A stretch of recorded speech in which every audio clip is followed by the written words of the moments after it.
Came for my wins, I need my ends. This life is real, if they pretend. Came off the bench, I get it in, I get it in, I get it in. Came for my wins, I need my ends. This life is real, can't play pretend. Came off the bench, I get it in, I get it in, I get it in. I'm on my job, I get it done, but you should know that. Shine like a sun, a 101, you should know that. I get the front and in the back, you should know that. No need to stun, it's never cap, you should know that. All I know, 10 toes, never fold, bang roll, on the go, ice wall, ice wall, ice wall. Came for my wins, I need my ends. This life is real, if they pretend. Came off the bench, I get it in, I get it in, I get it in. Came for my wins. Oh crap, we're live. We're live. We're live, Wendy. Hey, welcome everybody. Hey. So we were, she was making sure the talent looks good, make sure the talent looks good. So, wow. Yeah. All right. You already look good. You already taken okay, care there of. we go. Yeah. Thank you. So Thank you. Amy's just like, hey, your face, like you need to do something.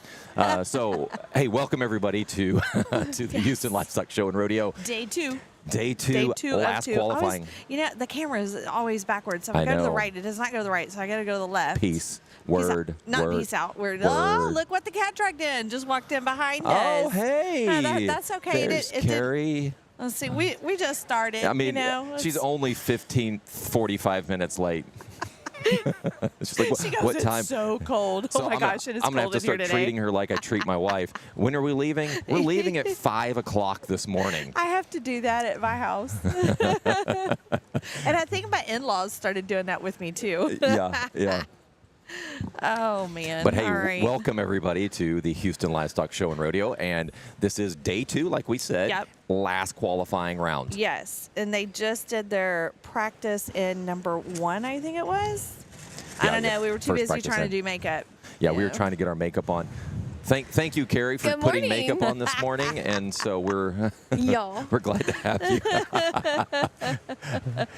Wendy's like, where is she? I was like, I never count on her to be here on time. He looks over like, well, I don't know. She's not there. Well, I know she's not there because I can see that, which is why I asked. But most of the time when I say what time I'm gonna be there, it's gonna be like 9-ish. 9-ish. 8-ish. Yeah. And you know what? Even if it's like, hey, be here at 7, it'll be 9-ish. Oh. That's wrong. I didn't know that. Wrong. You know what? You're standing on my air hose again. Stop it. You don't need to breathe. Can't breathe. You're Can't fine. breathe. You're good. So I don't. This all is fun and games till someone can't breathe. Yeah. The air hose. So I guess I need to explain that real quick. So there was this. It was a thing we went throughout our church. That was it was pink headphones, pink headphones versus blue headphones, and it was a guy and girl thing. And so whenever a guy tried to talk and the girl interrupts or she tries to take control, they say it's like pinching off the air hose of the male. And so that's why. Like you were doing Carrie yesterday. Like, every time exactly, she would talk, exactly. you would just. Exactly. And That's Carrie, exactly you're what I was gonna doing. have to learn that when he does that, you just got to talk over him. Don't stop. Just keep going. So the thing is, Carrie, is your ugly glares that you were giving me. I was like, her ugly what? Don't show up, so nobody sees it. I know. So. Oh, remember when we were doing a podcast and I would just, or the times, not the time, but the times when we were doing a podcast and I would just get quiet. That's what would happen. And I just keep talking, baby, because my air hose was wide open. But then the next day, I get a text. You okay? Did I respond? You never respond. I don't even know what you're talking about. I don't know. I don't even ask anymore because I don't know if you're mad or not because you just don't respond either way. I don't have time for that. And it's technology if I've got to respond by text. Yeah. 3D. All right. Is that 3D? Yeah, there's some heavy hitters in there this morning. Oh, yeah, there's 3D. So Dax, there's Levi. There's your 3D, and those guys do a lot of 3D. So Jacob is in there this morning. Put up some numbers today. Little Jacob, he's a hoot. I can talk. Oh, but he Cole can Ware. talk. Is Cole in there? Yep. Levi Dax, Cole Ware. Oh, yep. I see him. 3 of them right I think Aiden Malloy is the next guy in the red USA archery shirt, and then Jacob Goff, and then I don't know the other two.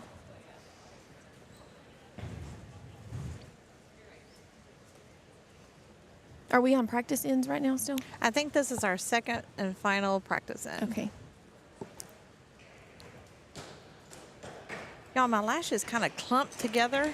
I'm waving And- to all my kids. Everybody sees me this morning. there.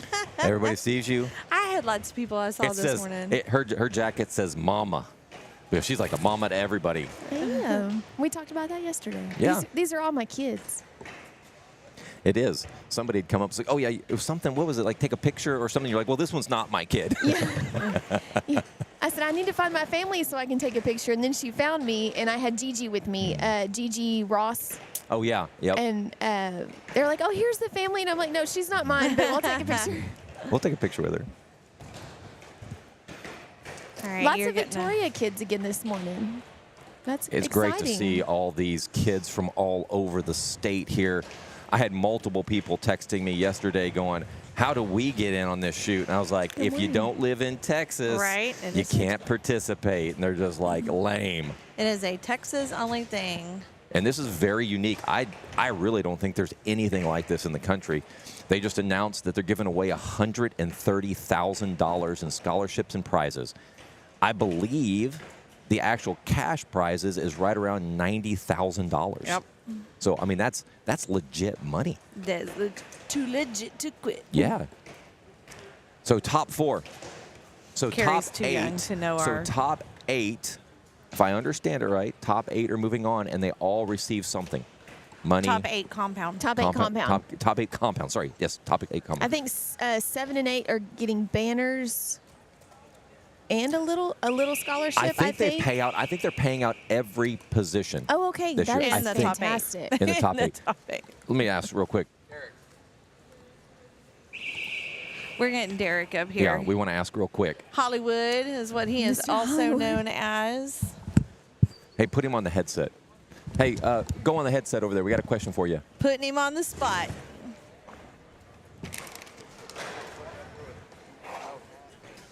Oh, you probably can't put it over your hat.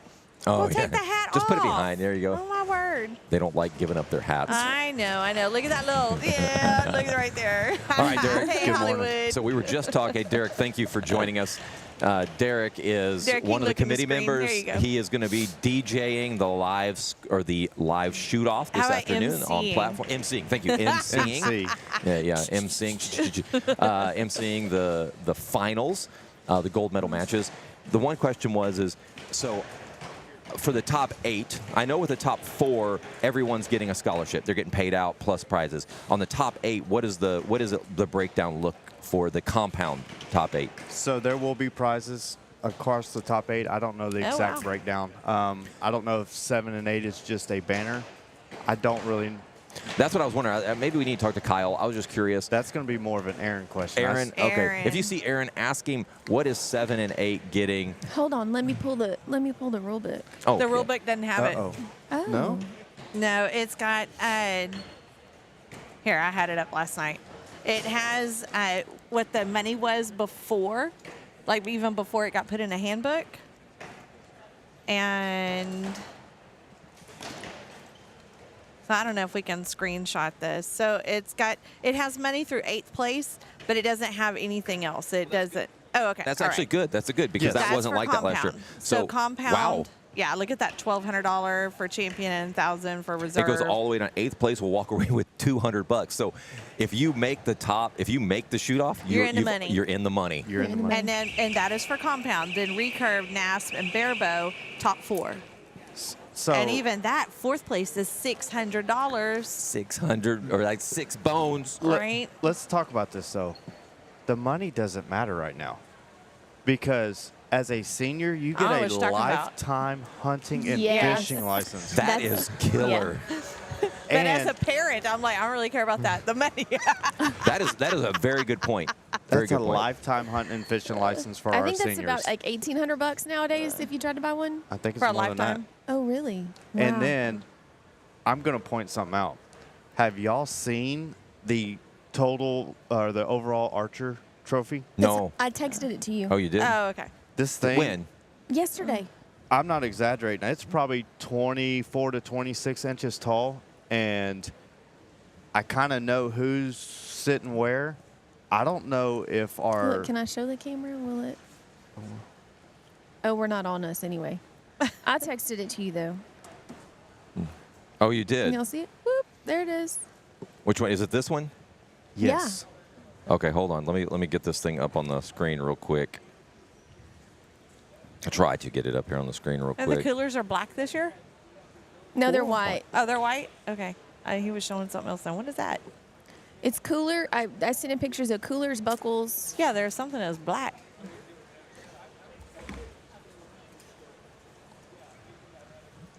Oh, you know what? I bet he blew it up and it was the buckles inside the black case. Yes. Okay. I think that's what it was. I was like, I'm seeing black. So that trophy right there, there's an overall male and Yep. overall female. Those trophies were donated by Live Oak, so they have seen what Scott and y'all have done, and they're like, how do we help too? So That's pretty cool. Nice. That's pretty Aw, cool. thank Thank you, y'all. Live Oak. That's awesome. Yeah, good job, Live Oak. So I'm excited. My firecracker and my newborn will be here for shoot-offs, Oh, yay! so we will have some fun. Yes, yes. Oh, yeah. That's awesome. Y'all are gonna torture me again. I need Of a course we are. sheet that says 1098 so I don't have to count. Yeah. So You need one of those visuals. we are changing it a little bit. We're not gonna we're gonna just have your voice, not ours, out there. So you're gonna be doing all that. We're gonna keep it live here so that we can keep everybody in the loop. Last year, I felt like while they were shooting, we could have been giving information of what's going on, but we couldn't because it was broadcasting and we didn't want to distract them too much. So that's kind of changed that up a little bit. Let me see here. Once I get these pictures to come up. Whoops, wrong one. Come on, Mr. Technology. You're the other Mr. T. Mr. D. All right, go ahead and switch over to that Camera one. 5. Camera 5. There we go. So there's the, there it is. Let's see if we can zoom in a little bit. And I'm guessing one is for female and one is for male. Yes. Ma'am. So- Okay, we're going into our first scoring in, guys. Very nice. And those scores will go towards those trophies. Yes, so you had to shoot both 3D and paper, top overall. And that is that score, right? Top Add the overall two score. scores together. Okay. So and we did not put it towards one class or one age group. Just- It doesn't matter. Just two. There's just two awards. One Yes. for male, one for female. Great. So That is awesome. And then let me go ahead and pull up. Oh, there's the box. It's a Turtle Box radio. And then here's the, whoops. Go back okay. to the, See, I knew I was seeing something black. I was not totally crazy. so It's there. a Turtle Box radio. Radio? Is that what you said, Carrie? I think so. Yes. yes. How about So it's a that? I don't know Bluetooth what that speaker. is. All the- Oh, okay. All Thank the you. cool, all the cool kids. All the cool kids All the have cool them. kid- Yeah, I'm not one of those. Yeah, Me either. that's it's going to be pretty cool. That's pretty awesome.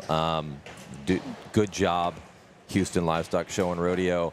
I think every year, And Derek, all of those who are donating to this, yeah, they are buying into it, and I love it. So as long as everyone keeps showing up, as long as we continue to have the numbers that we have now, and ultimately our ultimate goal is growth, right? That's we want this to be the premier. Nobody does it better shoot for our Texas youth. And Derek, I think I don't think we're already beat there, that. but I think we can do by better. One. I think we beat the record from 2 years ago by 1. So hey, growth is growth. Well, we've come back up to what we had 2 years ago. Because last year, with the change in date, change in venue, and everything, that was hard, and Yes, ma'am. it came up pretty fast. But we can't help what NFL does, and waiting on the Texans. So. But to have scheduled it that fast, that's pretty darn awesome because Yeah, this so is it's a big event. It's about 70 archers more on the target side this year from last year.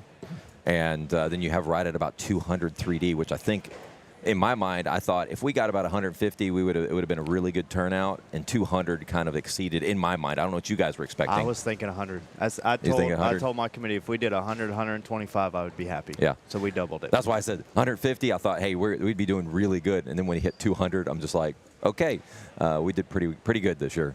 Well- I say we include ourselves with you guys. Hey, it's your registration platform, so it is a team effort. It is. I believe And this is how a team easy effort. is Eyes on Score? It is. I mean- extremely.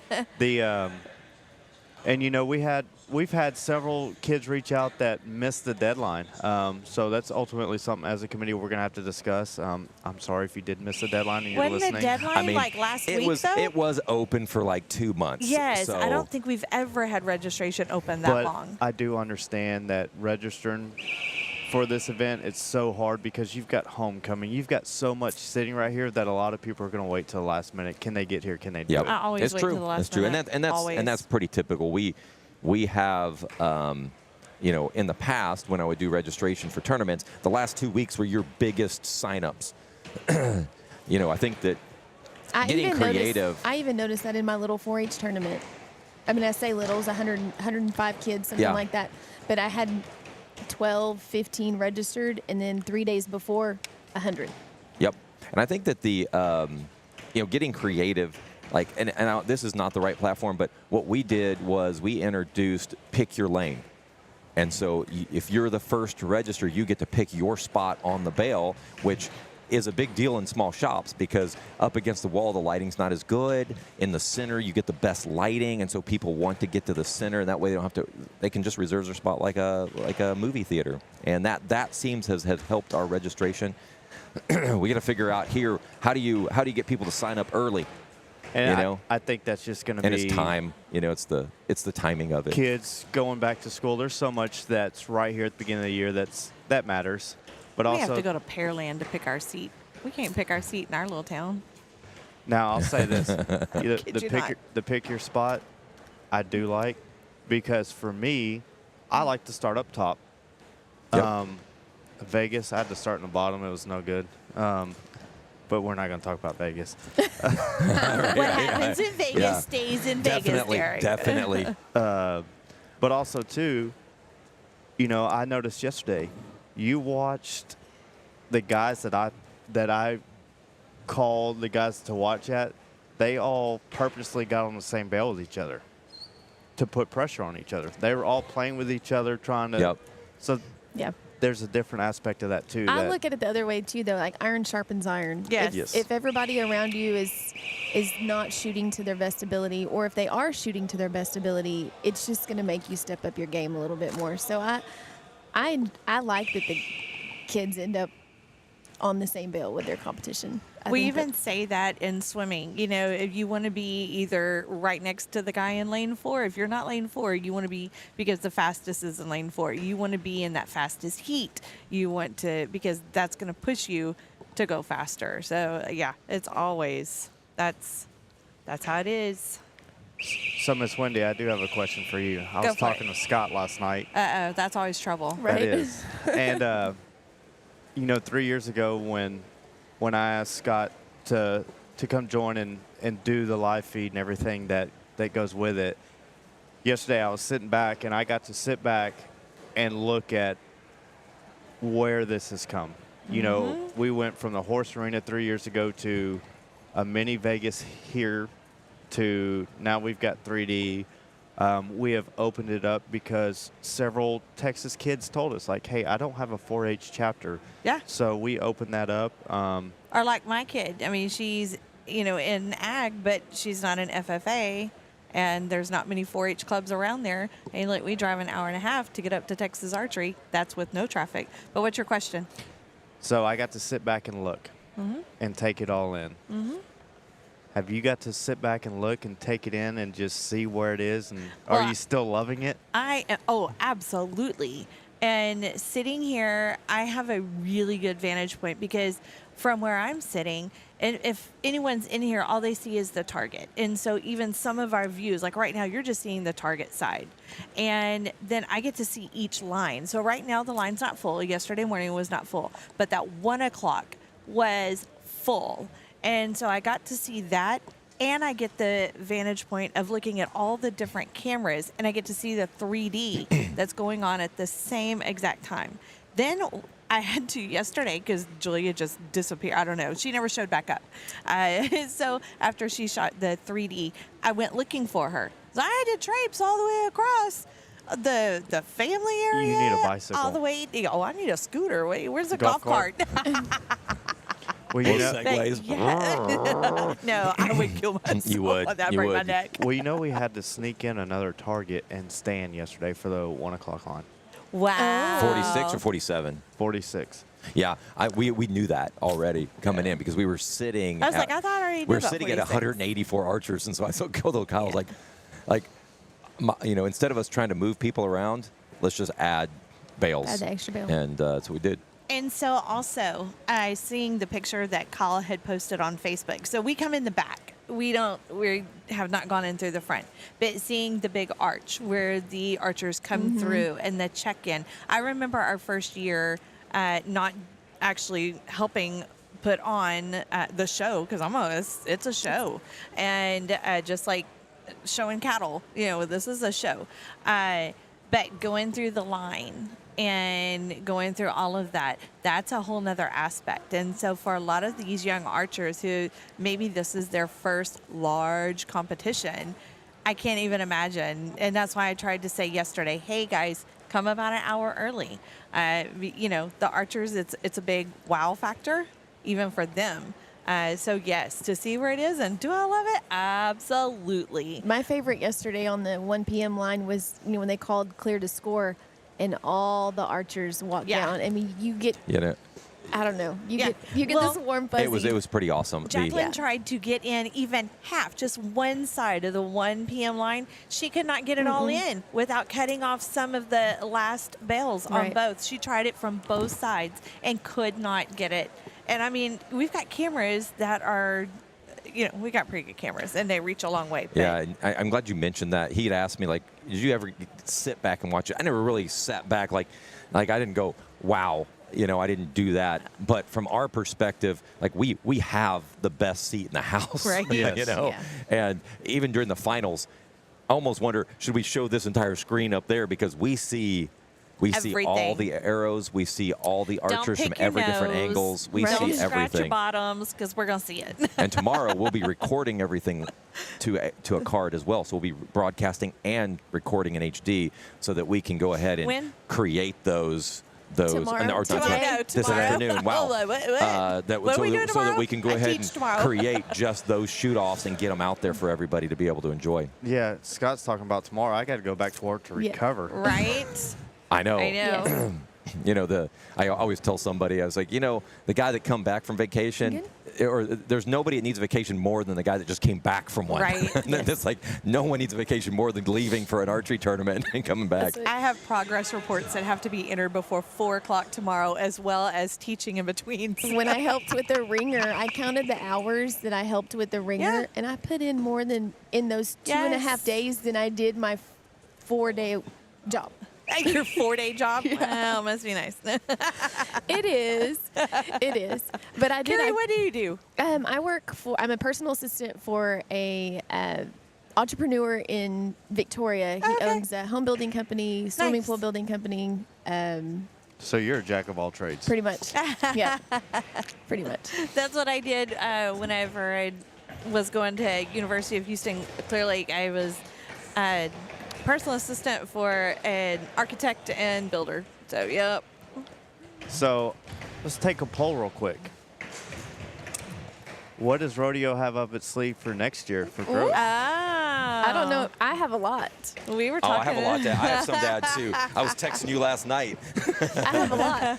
What could make this better? He's like, and that's the one thing I like about this is that you guys it's a team that's creating, that's figuring out how do we make this a better event. And you guys are pulling people in like us, just average Joes, Kyle and I had a big conversation about it Friday evening. A lot. So, and I mean, ultimately. And it's stuff that he probably, y'all, it's not anything new. It's just, I brought to it, and he was like, oh, yeah, people have talked about that. People have requested it. I'm like, okay, we're on the right track then. I think we should look at, depending on your registration numbers, is how the finals, the elimination round should happen. So if you have 25, 30 in your division, there should be a cutoff. Like once you get to that number, that will up. You'll go from 4 to 8. Hey, guess what? We go from 8 to 16. Like, what if our compounders get to 100 sign-ups? Like, I think that we need to be prepared for that. Absolutely, and that's something that Kyle and the rest of this leadership team are always looking at and thinking, how do we make it better and how do we make it work? But also, too, you know, as everyone sitting up here is about like me. You know, 90% of the parents sitting in the stands, the kids know you. I don't know if that's a good thing or a bad thing. You know, I walk up and down the line and you see kids that you see, whether it's at a SciWatt, whether it was Vegas, whether it's on the ASA tour, wherever it is that you're I've at. gotten so many steps going up and down these steps this morning, going and giving hugs and getting hugs, and just, you know, seeing all the youth, and I mean, it's. And the thing is that the biggest thing that I can say that I've heard more than anything is that we have listened. Yes. And we're taking in recommendations and doing what we can to make it to where this is the event that everyone circles and says, I can't miss. Yeah. And that's the ultimate goal. I think we're on the track. Yeah, I think we're on the track to There's that. this tipping point in competitions, and we've all seen it, where we have a great idea, we have the support, but it doesn't go anywhere. And so you have to have this tipping point when it goes from, okay, it's a good shoot, to everyone wants to be a part of it. And once you get there, now, like in theory, you don't even have to advertise. You just put a date out there and everybody advertises for you, and that's what this competition is becoming. And what I think is amazing about this committee is that we're not even done with this competition, and we're already talking about ways to improve it for next year. Yes. And so from what I remember last year and the year before that, is that you guys, you have, you know, a week or two to recoup, and then you already have a meeting about planning for next year. The date cannot be done because of NFL, because we're right here with the Texans. So, but you don't worry about that. You go ahead and start planning for, okay, what are we going to do next year? What worked? What didn't work? Which I don't know much that didn't work, or maybe y'all keep that to yourselves. But but there are a lot of there's always amazing stuff that we're things. like, okay, you know what? We could do things better. There's always that up. room to improve. Kyle and I were talking last night about, okay, what happens if the registration just explodes next year? What are we going to do? We've already talked about how much more we can put in here. Extra shooting times. Does that mean extra hours for us? Yeah. Does that mean extra hours for y'all? Yeah. But we're willing to do it. We've even talked about extra days. Nothing stops us from having a shoot No, he yesterday. told me we have 1 million square feet of space. Well, he did tell me that we may not be able to get the extra halls for, you know, to do that whole thing, but he says we go with extra shooting times, and and if we we'll go the extra days. We could have shot a line last night. This thing's only 2/3. I mean, we can still go right across here. That's what he said. We can definitely add more targets in here, and we've Friday seen night, it. We're just, you could do a shoot Friday night. You could do a shoot. You could even do a shoot noon Friday if you wanted. Depends on when that's what we're talking about. If we have 4-H, to, because 4-H will, if you're a 4-H member, they should excuse it because it's a major competition. So 4-H, 4-H or FFA, yeah. Friday would be excused, hopefully. And that's something that, you know, is on my list of, hey, how do we do? I would love to see, you know, we opened it up this year, right? Mm-hmm. But I would love to see 4-H come in. And help 4-H grow too, because this is opportunity that 4-H could be here. And these kids that are not part of it, ask why. Ask how to get a chapter in their area, and let's help 4-H grow as well. If anybody is listening, I will help you. I will help you. I am not a county extension agent, but one of my good friends is a county extension agent. And this year we got a district shooting sports specialist. Y'all, call me. I need to see if we have a district shooting sport. Well, I guess D9. It'll be in your D9 office. Yeah. So we also talked about, because there are so many events going on, and we can't help homecoming. We can't, the school functions, but outside events that were going on that might have had to do with 4-H, incorporating that in so kids don't have to choose, do I go here or do I go here? Yes. It can all be here to try to help the kids to be here and grow the registrations even more. I think that was a phenomenal idea. I just got an even better idea. But we'll talk about it in a minute. Ice cream? It's Does it trouble. involve? Oh, Does it wow. involve ice cream? I'm trouble. Yes. You are trouble. Yes. I see that very quickly. No, and that's something that we were actually talking about when Have you called met me. Carrie before? A couple times, unfortunately. Wow, picking on me. Yes. Yeah. So Better Carrie. you than me, Carrie. So Carrie says, "Hey, what do you need of me here?" I was like, "I think we're all going to get here about 7:30 at the latest." She showed up at 8:15. Waiting on the woman, right? Yes. And Wendy's like, "Where is she?" I was like, "I never count on her being on time." Ish, And, right? and I said, and she's like, she started getting on to me. I was like, "No, I think she knows it. Like she tells me. Like I don't think I'm going to be here." But I asked, I was like, hey, where's Carrie? And I see him look down there. I'm like, I would not have said, where's Carrie? And she was right there. So I do have a good question. Is anybody one? clean? No. No. Yeah? No. So No. Case Scott's the only one that shot a 300 so Yes. far? No, he shot the first half, and then he didn't shoot one the second Oh, half. you mean shots. Yeah. Okay. Yeah, clean. Yeah. So, yeah. as of right now, I don't know. Let me look. I don't know. There's some good shooters out there, so Absolutely. definitely The heavy hitters are in the 3D range right now for the boys. boys. The Well, I know we senior have- male. No, we got Miss Chloe Chloe is- here. yeah, We've Chloe's got Miss here. Madison. Who else Okay. is here? Julia. Julia's shooting as well. I did see her this morning.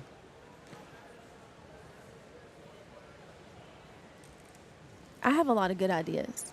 I just give them to y'all, and what y'all do with them is up to y'all. That's why I'm trouble, because No, I don't see, stop. here's the deal. If you come up with the idea, you become a part of the idea. well, that's fine too. Well, and here's the other thing, too. If it's your idea, you got to own it. Because I'm not going to lie to y'all. I was sweating bullets about a month and a half ago when we were sitting at like 250 contestants. And everybody's like, hey, Derek, you advocated for let's open it up. Like, what's going on? I told you, I And was I'm like, just wait until the last Yeah. couple weeks, Yeah. and that's when they'll hit. And they did. So Julia Cook is clean right now. Way to go, Julia. Now you've done it. No, Well, 'cause he she asked doesn't us. know. She doesn't know. She doesn't know we're talking about her. So it's safe. So the boys, nobody's clean on the boys' side right now. What about Chloe? No? She's down one. Okay. Yeah, That's she's still down good, one. though. That's still good. Her Yeah, parents so- and her are some of the biggest sweethearts you will ever Oh, yeah. meet. We've known Chloe because Quentin. We've known, we shot with Quentin, and then Chloe came into the picture. So we've known them, I guess, since we Quentin and started. Ryan went to A&M, or going. Yeah. Oh, he already graduated, but they were at A&M for a couple years together and shot before that. He was a big 4-H Yep. shooter, Quentin, We met them through and he joined NFAA. us. He joined us too, like. Quentin, a couple Quentin. years ago, he sat here and he started talking, and next thing you know, he's been here for like 2 hours. Yes, that's right. That's when we were over in the horse barn. And I found out, had we tried to have it over in the horse barn last year, we wouldn't have been able to do it. We wouldn't They have fit. increased they increased their horse show. And so we couldn't have it. They would have canceled it. And so here we are over here, and look what has happened since then. That's probably the biggest thing that I've heard from the parents is when they walk in here. That's just The size. It feels like Houston. it's impressive. It is very impressive. It feels like any major tournament. I Yeah, mean, if like you you're look at walking this into side, Vegas. That's what I was fixing to say. Is this side right here feels like how the at least half of the arena is. It's exactly what this is. What was it, Scott? What was the name of the arena? The Preferred Arena. Thank you. So inappropriate. Whatever. The pervert arena. Stop. Well, There goes our we PG rating. don't want to talk about the Vegas arena, please. right. Well, you Derek- didn't shoot in the Prefert. Yeah. No. You shot in So- the main arena. I'm going to bring this up just because I think it's hilarious. So yesterday we were sitting here and she's like, "Oh, it looks like Laura down there bending over," and then she goes, "Oh, nope, that's Rick." Well, that's good for her, though. She's "What?" lost so much weight. That's a good thing. I'm like, no, that's not a good thing. Oh, That's why- not a good I want thing. to know why we're not going to talk about Vegas. Vegas. Oh, poor Derek. Derek had a bad experience. I had a Yes. horrible experience in Vegas. So I can tell you, I've never had target panic in my life. It took me the entire 3D season to work that target panic out. No. I was It's a literally different environment sitting in that stadium, isn't it? Like, well, it doesn't help that I'm clean and I'm cruising, and I'm literally shooting next to Kyle Douglas, who's got a hole the size of my pinky, and it looks like he's at one arrow. One arrow on the Exactly. target the whole time, yes. and Well, you know, why didn't you make yours that way? I mean, come on, Derek. hey, it is what it is. Yeah. Yeah, I was wondering what happened because I thought you were going to walk Julia, you and, oh my goodness, Brian Paget. Thought y'all were going to walk Julia through how to shoot 3D, and then you disappeared. Oh, it was. So, There's had a my reason own why he demons. disappeared. But it's just. so then this is Julia's 4th tournament ever since she started shooting at 3D. Yeah. And we're gone. And I shoot with Kyle Douglas, Jeff Rennie, Chris Ellison's here. I mean, I shoot with some guys that are just extremely talented. And, there's been a couple times that I've been out there on the leaderboard or right there at the leaderboard, and you're like, I can do this. And then you can. You go step in Vegas and you watch Chris Perkins. And like I said, when I'm telling you, I'm shooting right next to Kyle Douglas, and then I've got Cody Lippincott right there, and they've got literally one little bitty hole. It's impressive to see, but I was cruising clean, and You had that one close one. I was watching. No, I'm serious. Like, he had a close one, and then it was just like, because you were just hammering, And then they you all had one went close right. one, and then everything went right, and it was just like he had one big, and then I was like, uh-oh. and, it's and I just- still don't know what happened, because literally, like, I had the close one, and it was clean. We went back, Yeah. and I was scratching my head. I'm like, I don't know what happened. And then literally, I shot 3 8s in a row, and they hit the exact same spot. Did you overthink it? Oh, man. I reached in it after the third shot, and I literally just spun the dial. I put 20, 30 clicks in it, and it went right back to hitting the middle. Yeah, I don't know. I don't know how that happens. It happens, and it does happen. Yeah. Like, I don't know if something moved or something, or because we're tight, that now we're not holding as strong, and so we're pushing. We're doing a weak shot to the right, and you're just like, okay, crap, I'm going to shoot weak, I guess now. Right. And And the lighting in there's not the best. in that actually, I big had stadium. really good lighting, so I was like, I have no excuses other than I don't know what happened. I have no excuses. Nope. Yep. I mean- I was helping He you out owned there, it, though. Derek. Are you planning on being in Vegas this year now that it's moved to March? So my contract got renewed with Matthews, and Derek Phillips did not put That you had to go to Vegas. that I had to go to Vegas. So I would like to do it again, So I think you got your answer, Carrie. but I can't promise you. I'll be there. Well, I he does have a newborn. I was asking Yes. because the Houston Livestock Show and Rodeo takes up the majority March. of March. Yes. So I was just asking. I may take a couple days and go. I would like to try it again. Really, I've taken the last 3 months, and I've put the competition bow down, and picked up my hunting bow and just really worked on back to the mechanics. I took the magnification out. I took all the long bars off everything and just worked through the target panic. I've worked through just my shot process and reestablishing that. And then we made a few changes on the bow as well. And I actually went up to the shop a couple weeks ago, and once I got it right and kind of got back behind the bow, other than just not having the shoulder stamina of the big bow, Right. I actually shot probably the best Vegas round that I've shot. I shot 2 complete rounds and only dropped 3 X's. Nice. So obviously awesome. that's different with no pressure, but Yeah. Right. that's something I wasn't But doing. that shows Even progress. in practice, right? Yes. Yeah, even Yeah. practice. Kids and family that are listening, I mean, you're hearing it from one of the best. and a pro. Yeah, he's a pro. Sometimes you have to take the magnification away. Sometimes you have to drop the weight on your bow and just get back to the basics of Drop shooting. the weight on the bow? Come on. Boys don't want to do that. Well, I know, but I mean, sometimes it's part of it. They look at me. They look at me when I tell them that. I'm like, With- lighten it up a little with bit, and they're Julia. like, no, look how big. I'm like, I know you were lifting weights in football, and I know that Get- you were pulling 50 pounds. Right. We're I going to mean, drop it you back down to freaked 35. Julia out when Adam stripped everything off the bow.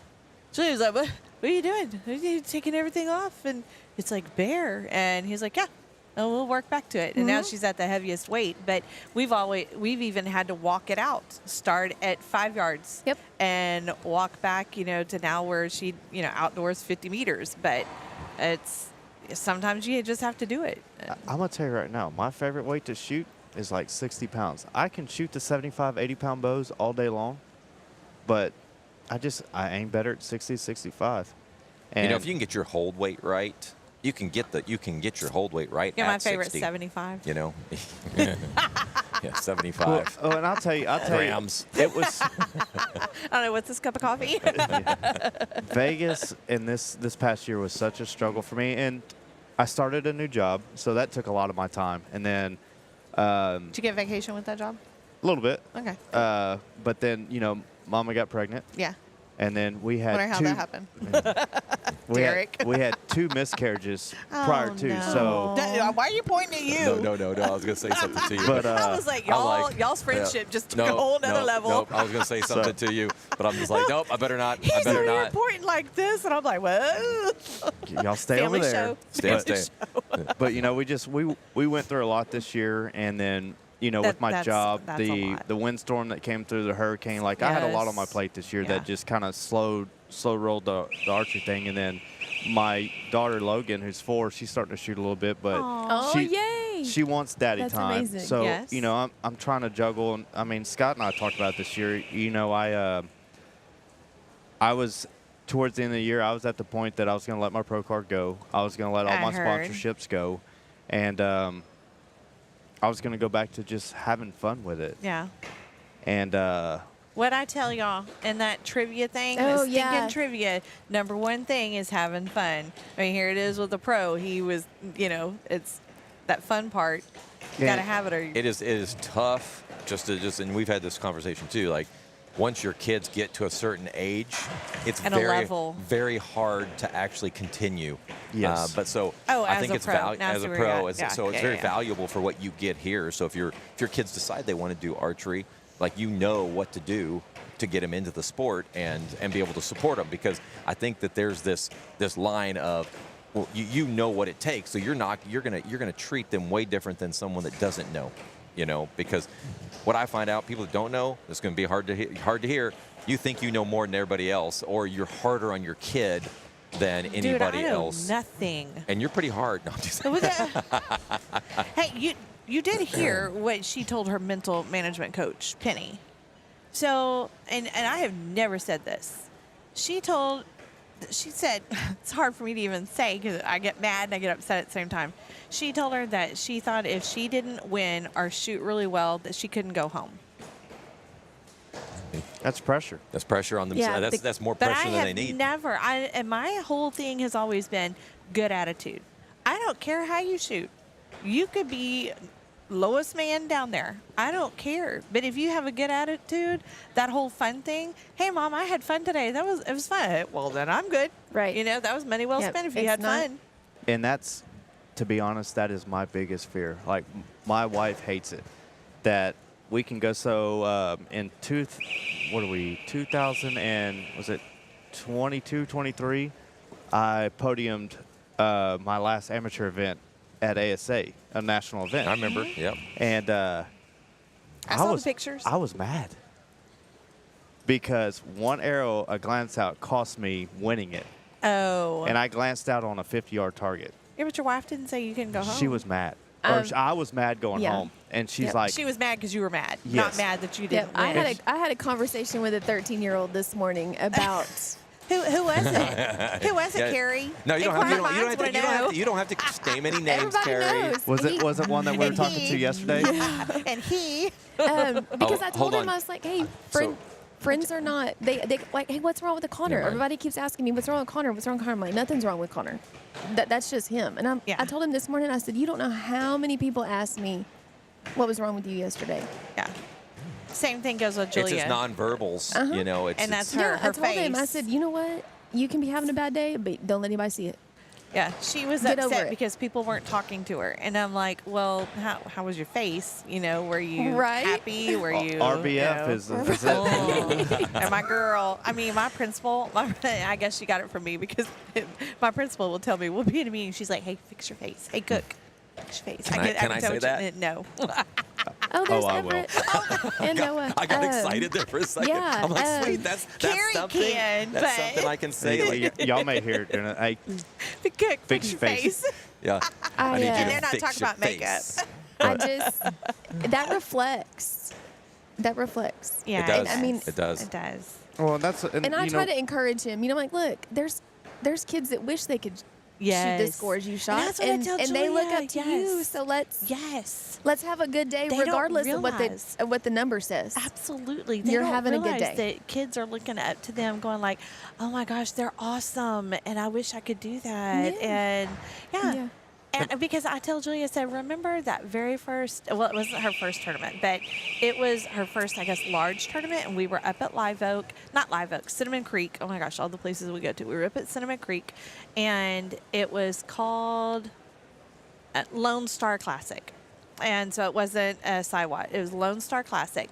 And Bailey Honeycutt. A lot of people know who Bailey Honeycutt is. And Julia went up to her and she was like, hi, I'm Bailey. It's so nice to meet you. You know, I mean, it was another kid. She Right. was a teenager then. And now she's at A&M. But somebody that she looked up to. Bailey had no clue who Julia was. You know, now Julia's been out to their place and stuff. But it's crazy how small. It's a good. Yes. That's a good Community. point. I always say, and I haven't said it this weekend, but I always say it's a family. It's Yes. archery family. I have because Renton- these are all my kids. Yeah. Oh, yeah. You have been saying it. Maybe that's why I didn't feel like I had to say it. These are all my kids. Yeah, I- like Rendon's parents came over yesterday because I was here and I didn't get to see them over there. Julia texted me, "Mom, the Brooks are here." Oh, and Rendon is a video, but it was somebody else's parents. It's Rendon's parents. She's so excited to see them, and so they came over here and said hi to Scott and me. And Well, these kids, that they they don't realize how these little kids do look up to them. Yes, I they truly don't. believe that. Like, you think that Connor and Julia and they're just kids out there, but then Yeah. you don't realize how these other kids, like with Bailey Honeycutt's a good Right. example because she was a kid. she was a kid. Yeah. And then it's everybody's the Bailey's here. And Yeah. they go run and Well, see Hey, Bailey. Daniel, who's up in the stands right now, Coach Daniel, he's the one Matthew that. Parmenter shows up. Oh my gosh, people yes. are like, oh, that's Yes. Matthew Parmenter. Chat post. Chat Wait, post. you want me to throw you one that's crazy that I heard about all the time? Let's talk about Connor Sears. Yeah. Oh yes, You know, yes. when I got into the sport and shooting, everybody's like, just wait till you shoot against Connor Sears. Connor Sears, Connor Sears. I meet Connor Sears and it's a 20-year-old kid. And I'm like, Yeah. Yeah, right. Well, I'll Yeah. throw this the other way with Connor. Connor was the third kid, her third youth to shoot a 900 in Vegas. Vegas.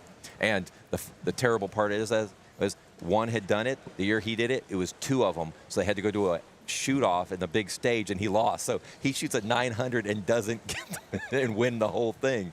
And I don't think it's been done maybe once before that. So hey, here's Or another after thing. that. Yeah, we had just had Kyle come up here, so we gotta be nice now. We've got to be professional. Dad's here. Dad's here. Dad's here. Everybody, hide your candy. No.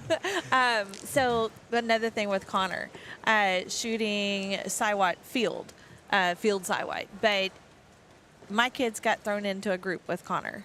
Well, my son did. So Luke used to shoot as well, and so Luke got thrown in with Connor. Connor treated him just like he was, in which he was a fellow archer, but he helped him. Hey, you had to do this, or you had to do that. He didn't look down at him. He didn't like, oh my gosh, I'm shooting with this kid.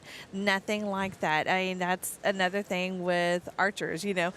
Connor will give me a hard time anytime we see him. If I'm judging an event that he's at, he's going to give me a hard time. But it's always Miss Wendy. well, I've got a few choice words for Mr. Connor because last year, Keep it clean. Last year, at the for Shoot Your Way Across Texas, I'm leading shooter of the year with a 60-60-59, right? Which So- is Siwat. Right, Shoot your Siwat. way across Texas. So, and I think I had like a 2x lead or something like that. Connor ain't shot all year.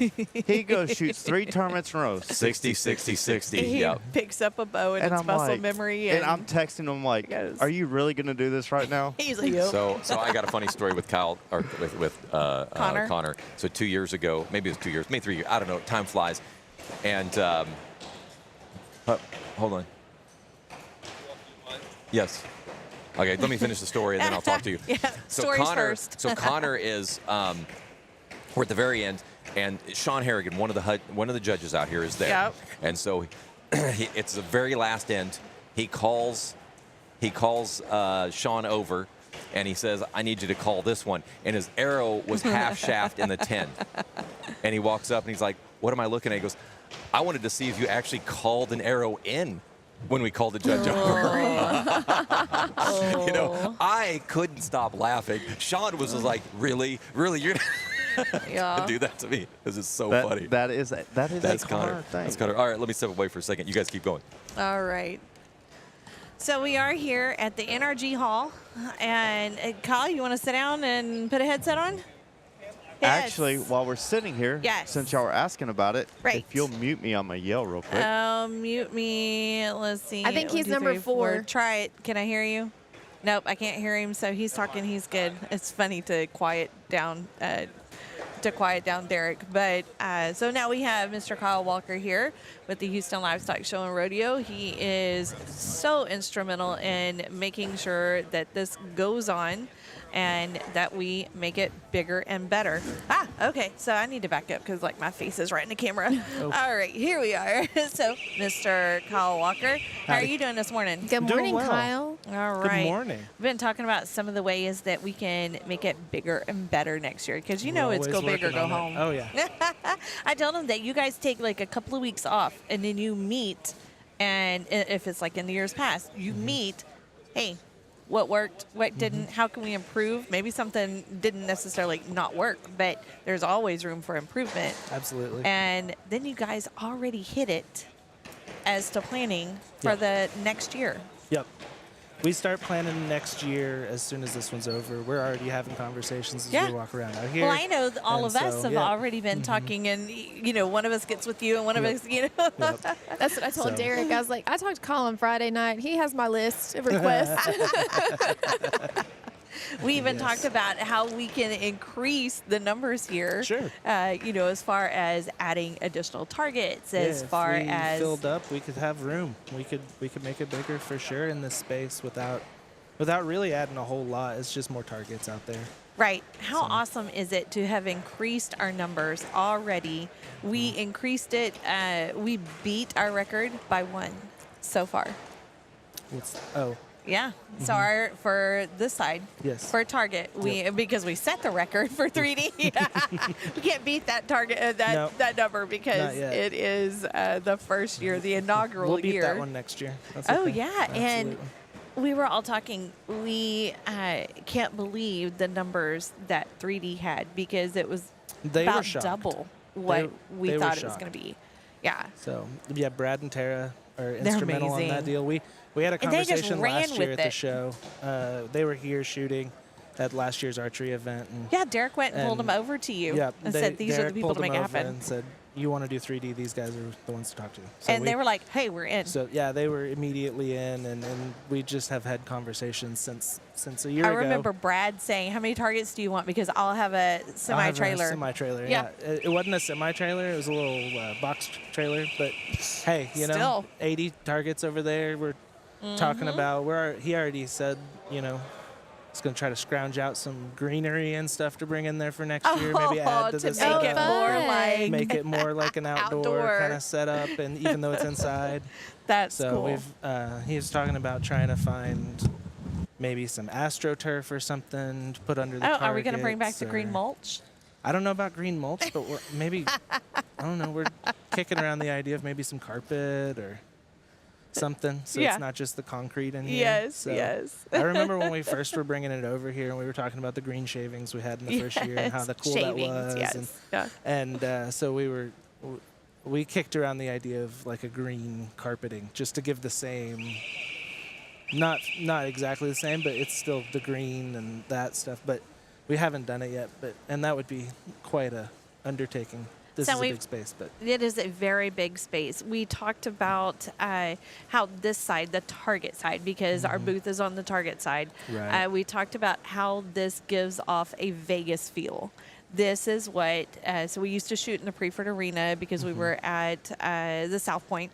Right. And they would take the arena, split it into two. Mm-hmm. And so one side looked almost exactly like this, and then the other side would be the flip of it. Right. And this really gives off the Vegas feel. So you could do that here, but we wouldn't have the cool bleachers behind us. No, yeah, and that's the thing is that Vegas has the stadium seating Mm-hmm. inside there, and so to be this large and to already have that kind of feel, Mm-hmm. and everything.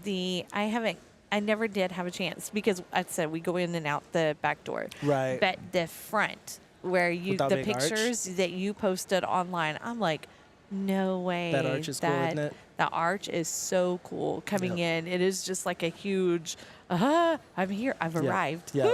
They like to You do know? things big. Oh yeah, and So- we love it because it's kind of what Yep. we are. You know, We've Scott got- says that he's kind of a big deal. So, all right, we have another committee member over here. She's with JRC. Oh, the junior. Oh wow. Yes, because I've seen some of the vests down here. I've talked about the vest that whenever you see the black vest and the white shirts, that those are Ranching and Wildlife Committee members, and they're all volunteers here.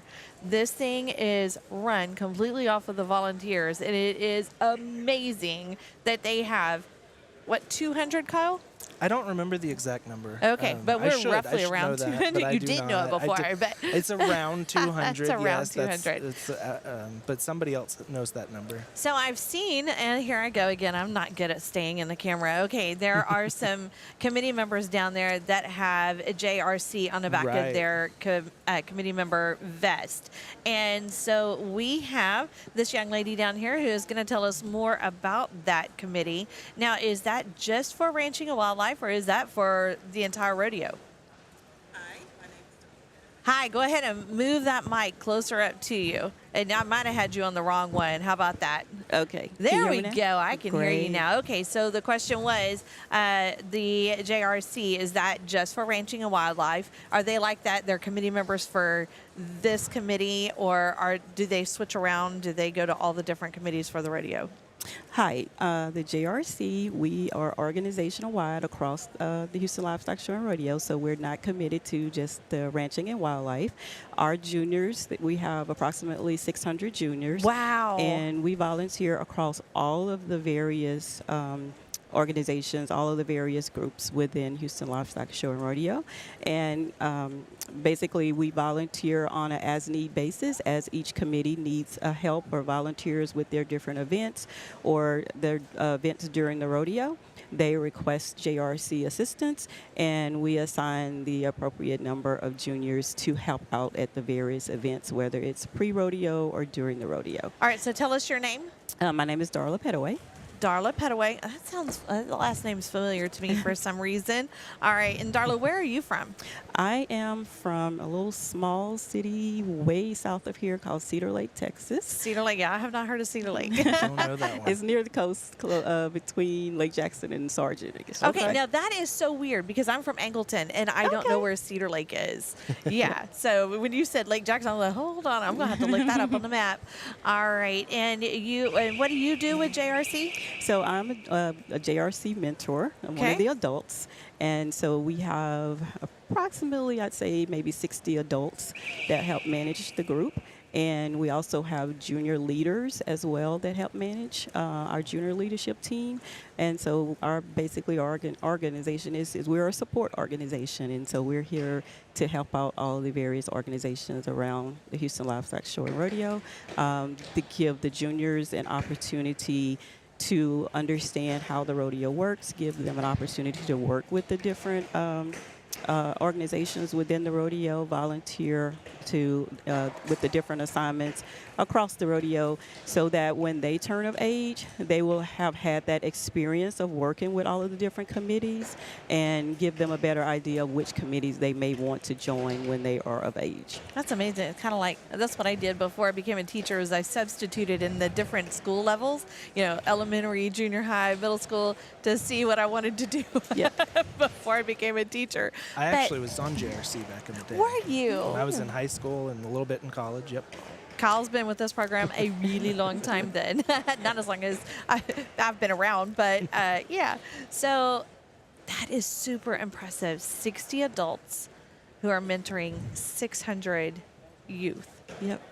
That It gives that opportunity to kind huge. of see behind the scenes of So how we things only happen. see a few of them in here. How many do you have here for the archery competition? There's about, I think about 20. So they're mostly in here. There's maybe a couple on the other side as well. Yeah, because we have so many archers this weekend. I mean, we had 184, I think it was, for the 1 o'clock line, just the 1 o'clock line. And then we had the morning line yesterday, and we've got the morning line going on right now. So, well, we're very thankful to have your folks here and to have you here. Oh, my goodness. So what is your role today? You just kind of checking in on them, Yep. see if they need anything? Yep, that's my role. Check in, make sure that they are all at their assignments, answering questions if they need help with anything, and just, kind of being here as a mentor. A lot of them out here are what we call rookies as well. So this may be some of their first shifts working with JRC. So here to help answer questions, make sure they understand what their assignments are, or, what they need to do going forward to make sure they sign up for other shifts and things like that. So just here to make sure to be able to answer their questions if they're new as well. That is absolutely amazing. Well, we thank you so much for being out here and having these kids. And I'm assuming that there are some requirements to be part of JRC. Yep, 17, have to be 17 years of Okay. age or turn 17 by the time the rodeo starts. And we also have a sign-up process and an interview process to join JRC. But, we're pretty much open. And, it's the interviews and all of that is just to get an understanding of the juniors and, what their kind of life goals are, why they want to join the rodeo, what they want to gain out of this, and to make sure that we can kind of guide and steer them in the right direction. But if you're of age and you're a junior and you're interested, we do have, like I said, a sign-up process and interview process every year, and all are welcome. How would they find out about that? Is that through the handbook or their extension agent, ag agent? They can do it through the HLRC website, and we have a sign up there where you can go in and sign up for the JRC to get on the wait list. And then when we go through the process of bringing in new juniors each year, we will go to that list and include them on the interview process to come in. Fantastic. Well, I have not met a JRC member that hasn't been polite and using all their manners. Parents out there, if you're wondering, yes, they've been excellent. And working with the youth archers that are here, I think that's a fantastic program, and what a way to gain leadership skills and volunteering and joining in a community. It's community that they're serving. It's community that they are a member of, and I think that's what life's all about. And I like that you said what's their life goals. So, well, thank you very much. We also have another member here with us. All right, you want to explain who you are, what you do? Good morning, everybody. My name's Clint Bollinger. I'm the vice chairman here on Ranching and Wildlife. I do our corporate clay shoot function, and we also do a sporting clay event called Young Guns. So we're going to be hosting 550 kids roughly this year. Oh my goodness! And so it's about the same magnitude as what we're doing here this weekend. It just happens usually the first week of February. So we have young shooters from all over the state of Texas in FFA and 4-H that show up, and we feed about 3,000 meals that weekend, and we give away, last year I think it was close to $130,000 in cashes and prizes. So we've been doing, this is our third year to be doing the live feed of just this competition. Yes, ma'am. You have been with us those 3 years. Well, I've been a member of the Ranching and Wildlife Committee. This will be my 10th year. So 10th year. Right. So you must love it.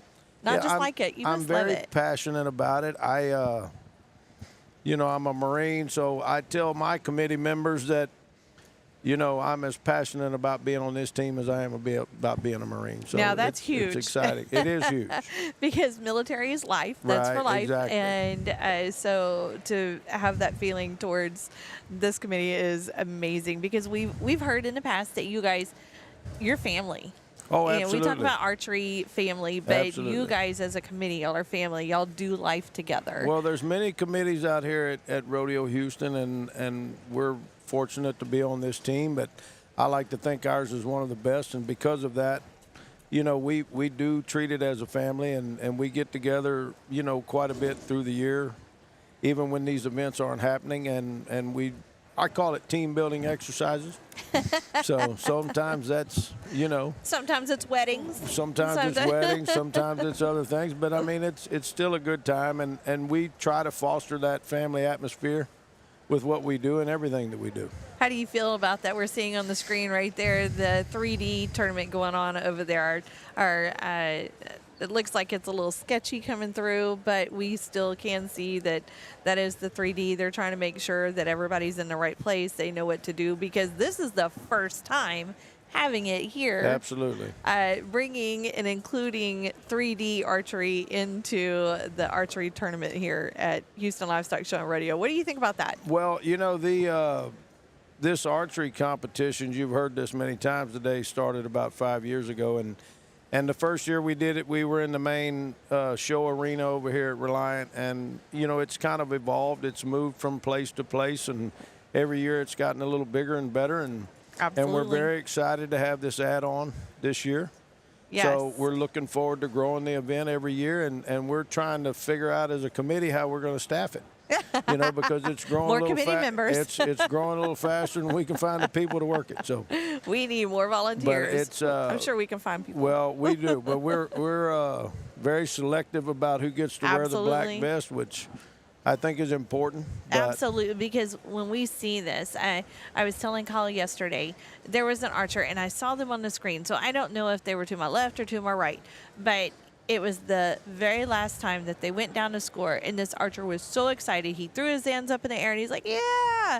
And your team member goes, gave him that big fist bump, fist bumps are and everything. he had the biggest smile on his face. The volunteer did, Right. and the archer.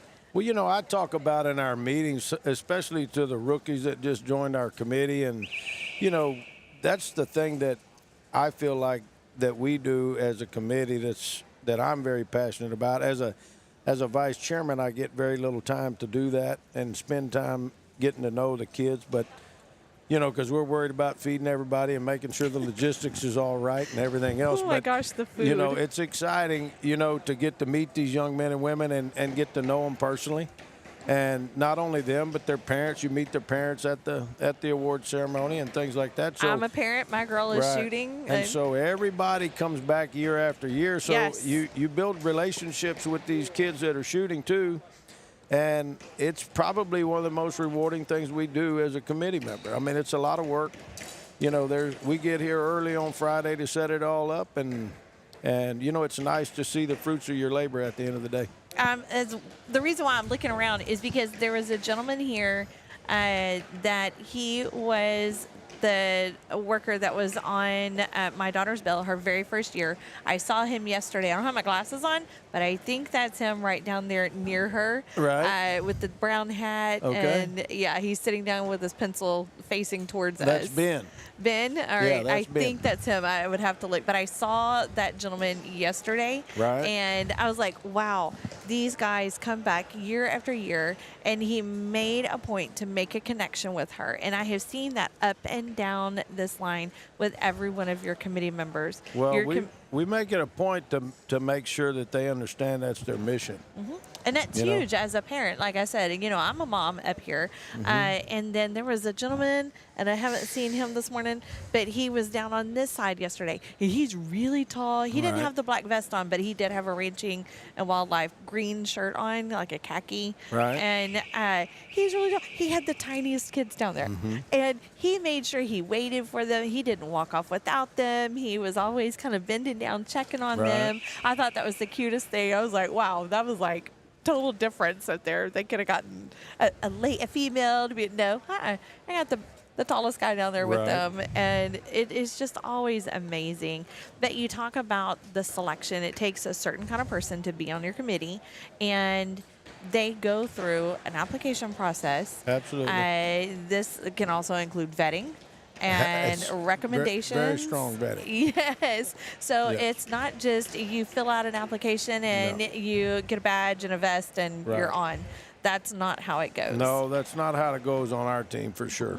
And But- but it shows. You know, everyone seems to work together. Everyone is for the kids, Right. and that's what this is all about. And I'm assuming that's the same way with the with your sporting clays and Absolutely. every event, because y'all don't just put on tournaments, you also do fundraisers. Absolutely. Well, so we have a sporting clay fundraiser coming up in January. I think it's the 9th this year. So last year we sold 125 four-man shoot teams. So it's the main fundraiser we do every year, and and the cool thing about what we do is the money that we raise at that sporting clay fundraiser is the money that directly funds the awards accounts for this competition and the young guns that we shoot in February. So that money gets spent completely.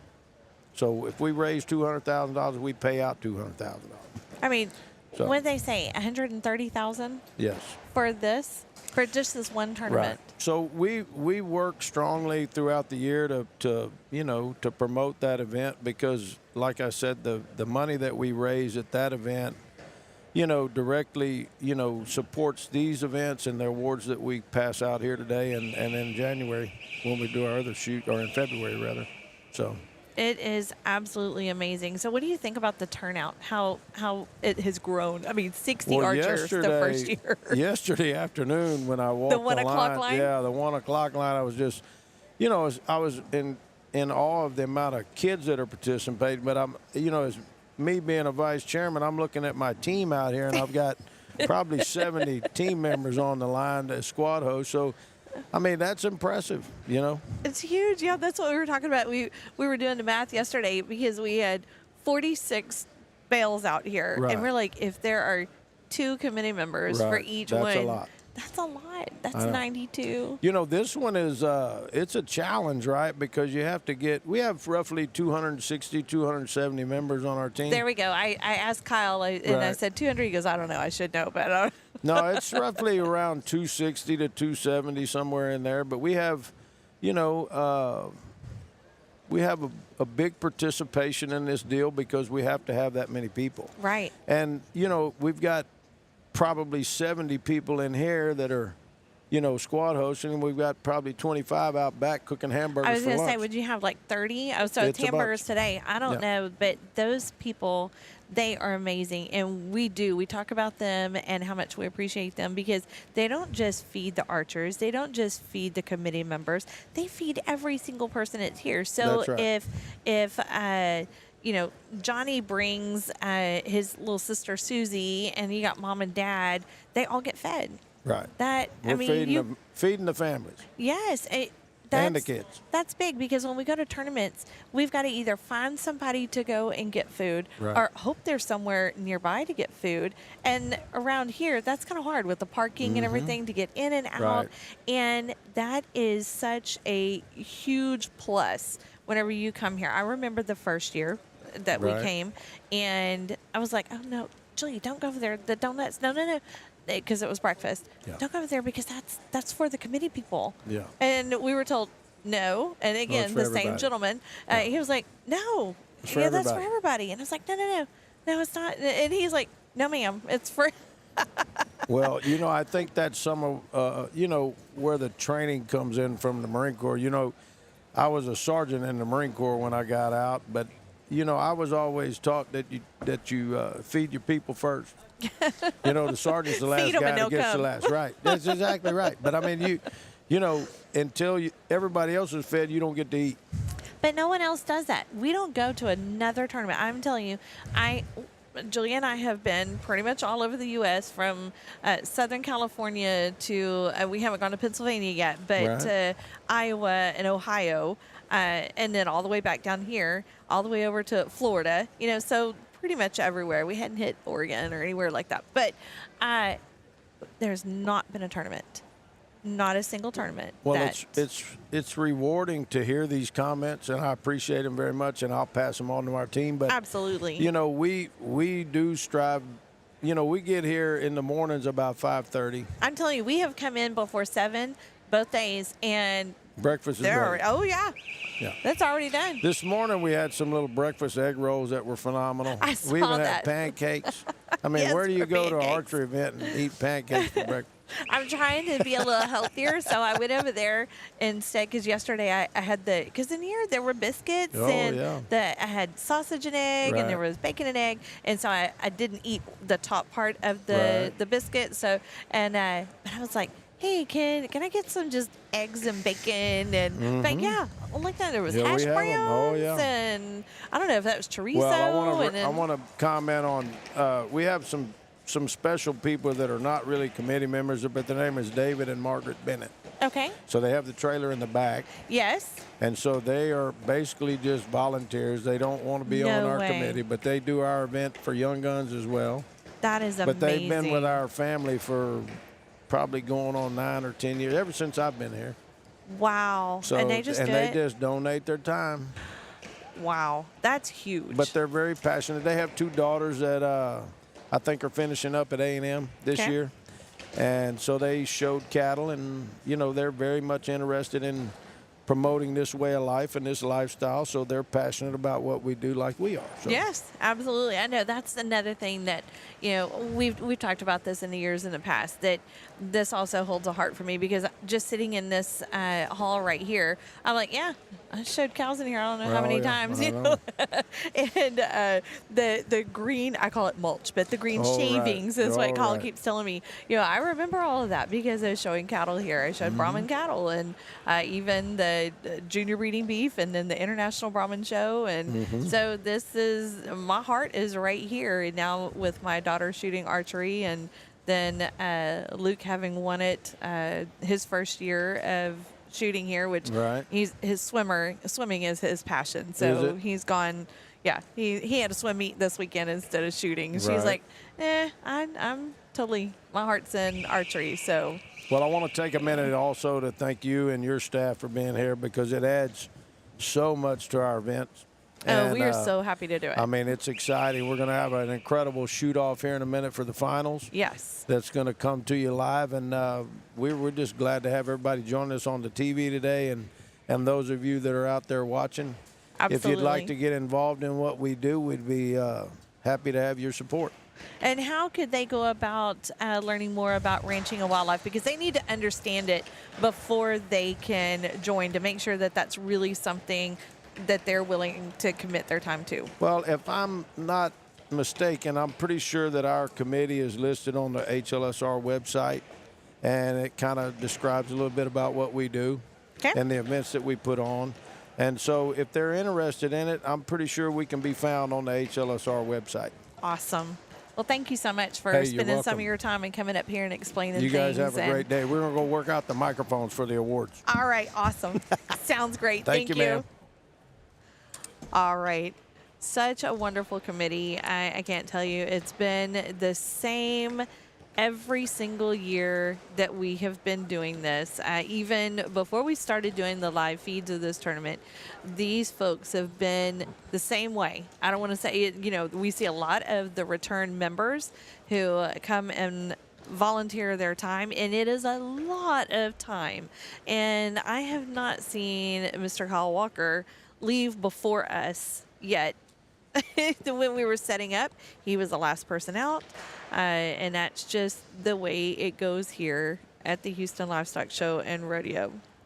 How are we doing over in the 3D range? Are they still shooting over there? Theirs finishes up a lot faster than ours does. So you're looking at the 3D tournament right now that's going on way on the other side of the NRG hall, but yet we are using only 30% of the available space here. So there is 1 million, I'm done this before Scott comes up here because he always does the crazy 1 million thing, but 1 million square feet that is available here at the NRG, and we are only using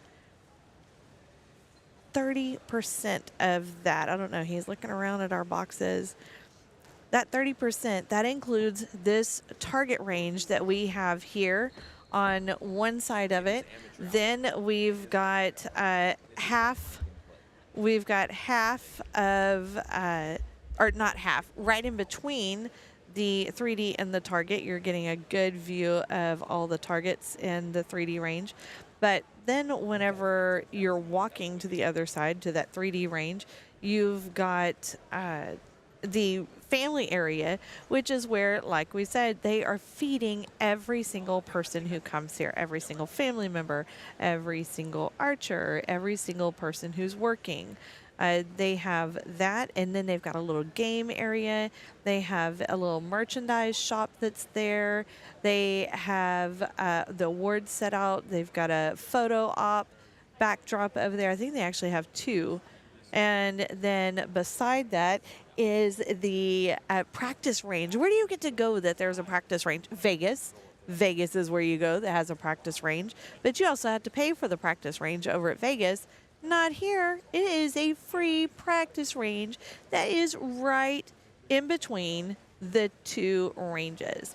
And then we have the 3D range has 80 targets set up in that massive space. And as you can see, that was a concrete floor. They're talking about changing it and putting some AstroTurf in for next year to make it look more like it is outdoors. Here you can see we're in one of our scoring rounds. All of those folks in those vests, volunteers, amazing volunteers. So happy to have them. There was Sarah coming off the line from pulling her arrows.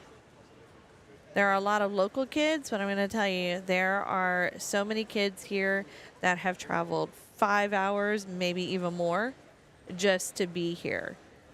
We welcome all of them as well as all of their families. Thank you, thank you, thank you for taking the time to be here. We know that families have to invest their time, their money, everything to be here.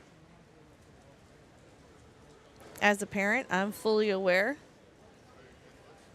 I know what you have to go through. Some of these folks have had to do hotel rooms to stay. I was talking to a parent via messaging last night and wondering, do we come back tomorrow? How do we know about if we come back tomorrow?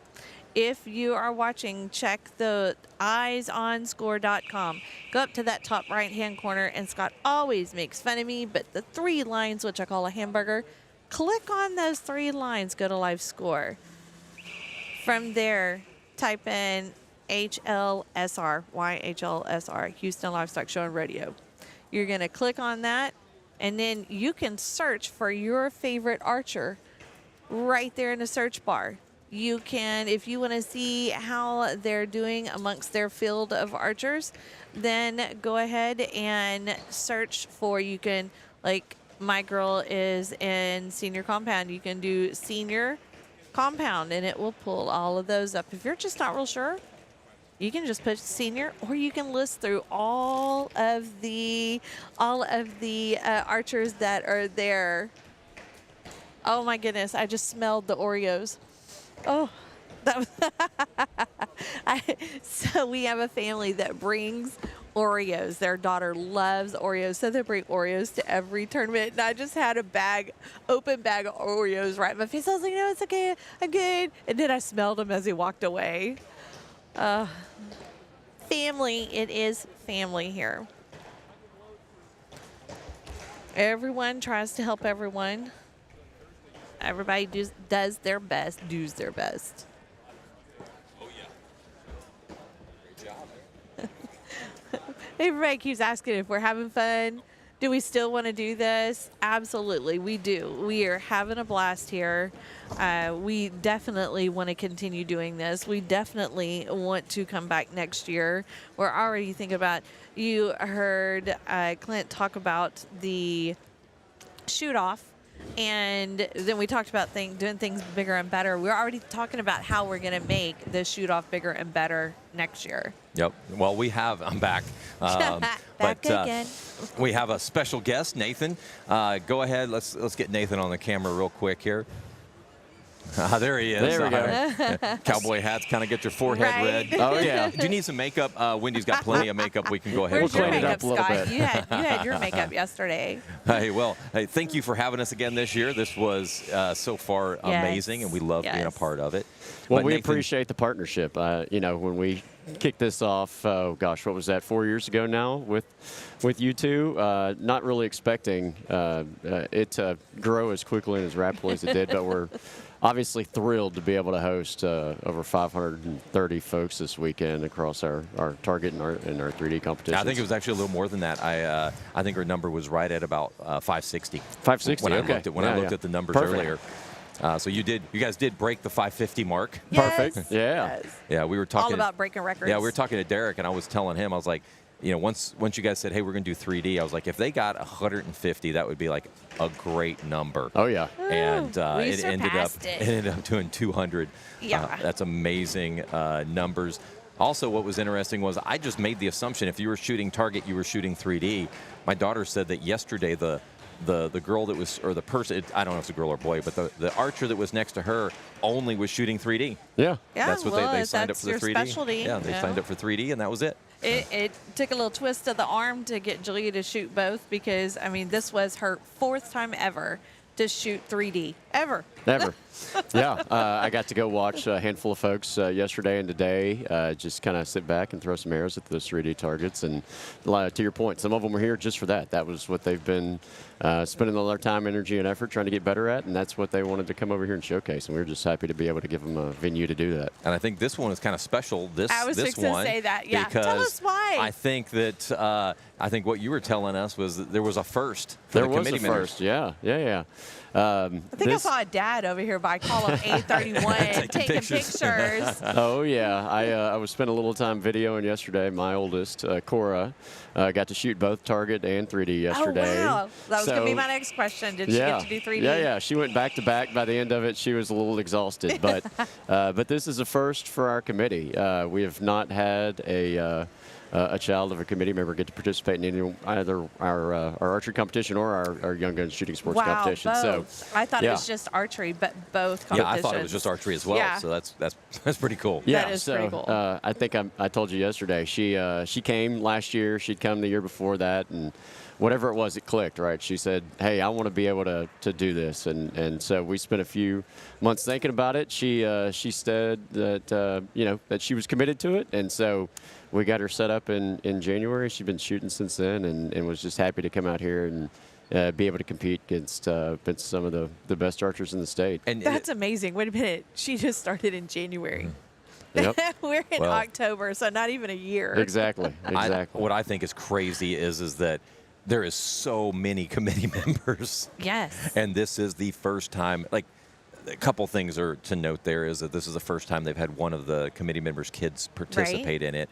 The other is how many committee members here that are supporting it that don't have kids Yeah, Yes. that are supporting exactly. it. You know? Yes. Yeah, that's, Rodeo Houston is a great kind of picture of what the city of Houston is in general and the surrounding counties, right? We've Oh, got that's folks true. that are fresh out of college. We've got folks that are retired and, just enjoying life. And so all walks of life, all ages out here just, doing what they love to do, which is to give back to these kids and watch them and support them and kind of coach them up when they need coaching up and celebrating them when they're doing what they've been working towards. Yes, that's what was it, the 1 o'clock line yesterday whenever I was telling you, oh my gosh, look at the kid.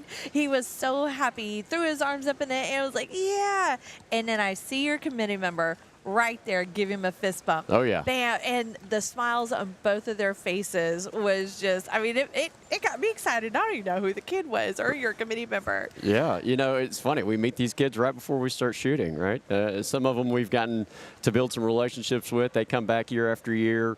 We hear stories from other folks about how they're doing at other competitions. But to be able to see them and to spend some time with them, get to know them personally, learn really what gets them excited about archery and why they're here to showcase it, and is really just a rewarding aspect for our committee and really one of the driving forces behind why we've got so many of our team members here, right? We talk to a lot of different folks across a lot of different committees, and the opportunity to stand, shoulder to shoulder with the contestants to that point, to learn about them, learn about their families, congratulate them, help them through adversity.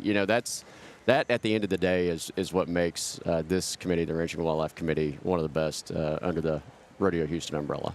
And what an opportunity for some of these kids to be a part of this, and then also Texas has some of the top archers in the nation, and every one of them is here. Oh yeah, that shoot. So we have right now. I know that when you're looking at the compound kids, the finals, the gold medal match, or the grand champion matches, those are going to be really good. Oh yeah. Like last year, I don't remember if you remember with Rendon Brooks and what was the other girl's name? I can't remember. Was it Samantha? Stoffels? Okay. And Samantha shot a perfect score. Oh yeah, to I beat remember. Ren only dropped one. Yeah, Ren, I think she shot a perfect score to get into that gold medal match, Yes. and Samantha dropped one in that one, and then they get up there on those platforms and flip it, and Sam takes the win. But it was a very fun and exciting environment for the kids and for all the spectators and committee members. And so, that's kind of been our goal, right? Is like finish each year, make sure we have a successful event, but figure out a way to bring new and exciting things to it. And so last year it was the gold medal matches. This year's the 3D competition, and we'll regroup after this weekend and start thinking about ways to improve the 2026 shoot. Yeah, and I've got ideas. Yeah, we'll take them. We'll take all of them. I've got an idea to even grow it bigger. So I'll talk offline because I don't want to mention it here and somebody get excited, Right. or somebody go, that is a stupid Right. idea. Hey, we're making good TV, right? You just got some suspense out there. That's right. Keep wait. them waiting. Come back That's right. next year. Yeah, we got it. Come back next so year. the three matches, the three gold medal matches that I think that everybody, if you're listening and you're like, hey, there's three that I want to watch. The three that you want to watch are going to be the male compound, the female compound, because those are going to be very close. They're going to be the top archers. What we're seeing with the senior men's recurve. Oh my word! That group That's of gonna be kids, crazy. there are probably 6 kids that could win the whole thing, but only 4 of them are going to move on. Yes. And we know all 4 of them, or all 6 of them that are shooting, and they're all national champions. I mean, they have got that. That is a stacked group The of talent recurve archers. that is in that group is absurd. Yeah, it really is. There's going to be archers that don't make it that we were like, Yeah, what? Yeah, how did that happen? What? But they're all put. So those are going to be 3 matches that are going to be a lot of fun to watch this afternoon. I'm just thrilled that everybody really loves what we're doing here, and that they continue to show up. They, chatting with the parents that are ranting and raving about the hospitality aspect of the event and just the format and the venue and the like. We just want to know that we're doing something that folks are behind, and so I feel like based on some of the feedback we've gotten this year that we're moving in the right direction, right? Always room for improvement, moving in the right direction. Oh, absolutely. But to have this level of competition at the event, just speaks volumes. It does. And boy, the range of skill too. Like we've got these You've got young kids beginners. coming in, Oh, yeah. and look what they can look at to say, hey, here's where I could get to. Exactly. Yes. Yeah. Plenty of opportunity, room for growth for folks. But that's what it's about at the end of the goals. day. You got to, yep. That's what I told Cora yesterday. I was like, listen, you're going to go in, you're going to have a good time, but you're going to see kids that have been doing this longer, and it's going to, be competitive, right? But at the end of the day, you can decide whether or not you want to take that next step and dedicate more time, energy, and effort to it to move your way up that score chart. So the one thing I want to mention is that with Cora, she comes and experiences this. There's other competitions that are not this competitive, right? Which I really think there's huge value to that, because it shows that kids can go and compete and have fun and do well, and then that gets them excited about trying to get to that next level, because this is top level. This is top shelf is Right. what this is. Yes. And having other 4-H has great competitions with D9 and some of those competitions out there that I'm not knocking those. Like it's not that the top archers aren't going to those competitions, which allow kids to come in and get a taste of what it's like to be competitive and win something. Yeah. And that just builds. just builds off of it. You just can't come in and be a champion right away. Well, Right. that's with everything, right? It takes a level of mastery at the end of the day to be competitive and to win these events, and ultimately that mastery requires hard work, and I think that's a valuable life lesson, and I think that's what a lot of these archery programs, 4-H, FFA, and others included, really instill in these kids, right? Yes. Ultimately, you gotta practice to get better, and you gotta practice to compete and to be able to handle adversity in those situations rather than just letting it get you down, right? And you gotta how do you fight through overcome it? Yes. Exactly. Perseverance. So we were talking to last year. Wendy and I had the opportunity to meet with Tommy Floyd, which is the president of the NASP organization. Yep. Yeah. And Man, I learned so much. The one thing that just came, it was like I can say it's eye-opening. It was just an awesome statement. Is that they're building a community. Yes. And that's what you're building here is a community. Kids that are a part of something do better in everything. Meaning, when they're part of a community in a school, like archery or whatever, basketball or whatever sport it is, they actually do better in school. They do better socially. There's so many positives that come from it. This is just another, archery here is just building another community between 4-H, USA, NFAA. I think that eventually, in my mind, you don't even use, there is no organization. You have to, there's going to be certain, like maybe it's like, hey, if you've never shot a competition, there's going to be a requirement to go through some safety training, but it's open to everybody. This is a Houston Livestock Show and Rodeo rules, tournament, organization. It's not a part of anybody because. Look at the youth. Look at how young these kiddos are right there. And they probably Think don't of know. all And they the probably don't know each years. other until they walked up to That's the line. right. And that's what's fun to watch, right? You're right. Some of these kids Look at see each them. other at competitions week in and week out, but then you get folks that haven't shot very much or very long and don't have some built-in network of is the friends on the start of line, but this is something. the start of something. They have these Yes. conversations, they build these relationships, and then that gives them another little level of competition, right? You go out and you see your buddy, but at the same time you want to beat your buddy. And Oh my but gosh, at the I end of the just day, saw they're all another friends. fist bump. So this gentleman right here with the little girl that's in the pink shirt, right there. So that big tall guy that's right beside that tiny little girl, he walks up, bends down, and gives her a fist bump. I mean, I see that over and over every single shooting line that we have. Well, it's got to be kind of fun for these communities. This is different, and they're getting to be a part of something that's kind of different and fun, and they can see the excitement in the kids.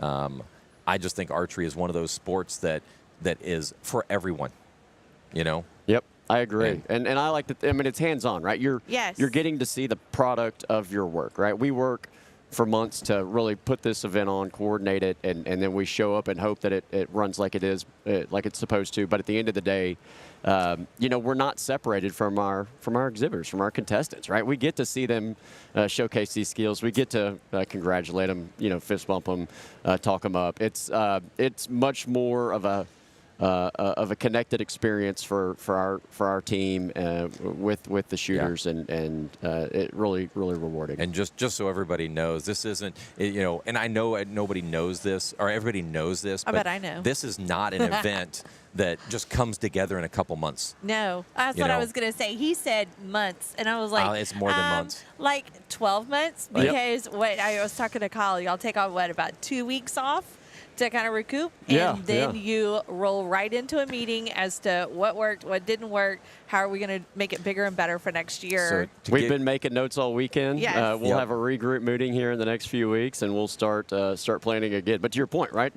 Our first competition was in 2019. We've been incrementally building upon that every year, and so it doesn't just come together. It does takes a whole team, but it also takes a little bit of an evolution of building part of this the machine that ultimately makes it happen. Yep. So the one thing, just so you, I don't think you know this, but in January, coming into January, I'd already figured out exactly what the eliminations rounds need to look like, and we started building in January of this year just for this event. Yeah. And you would think, okay, that shouldn't be that bad, but the amount of programming hours we've put in this is just for the rodeo. I mean, we needed this feature. I'm not saying that this feature was just for the rodeo, but the reason why we started in January was to have it ready for this shoot specifically. And we talked about it last year, like that was a nightmare to try to get to do it manually. Right, yeah. And so we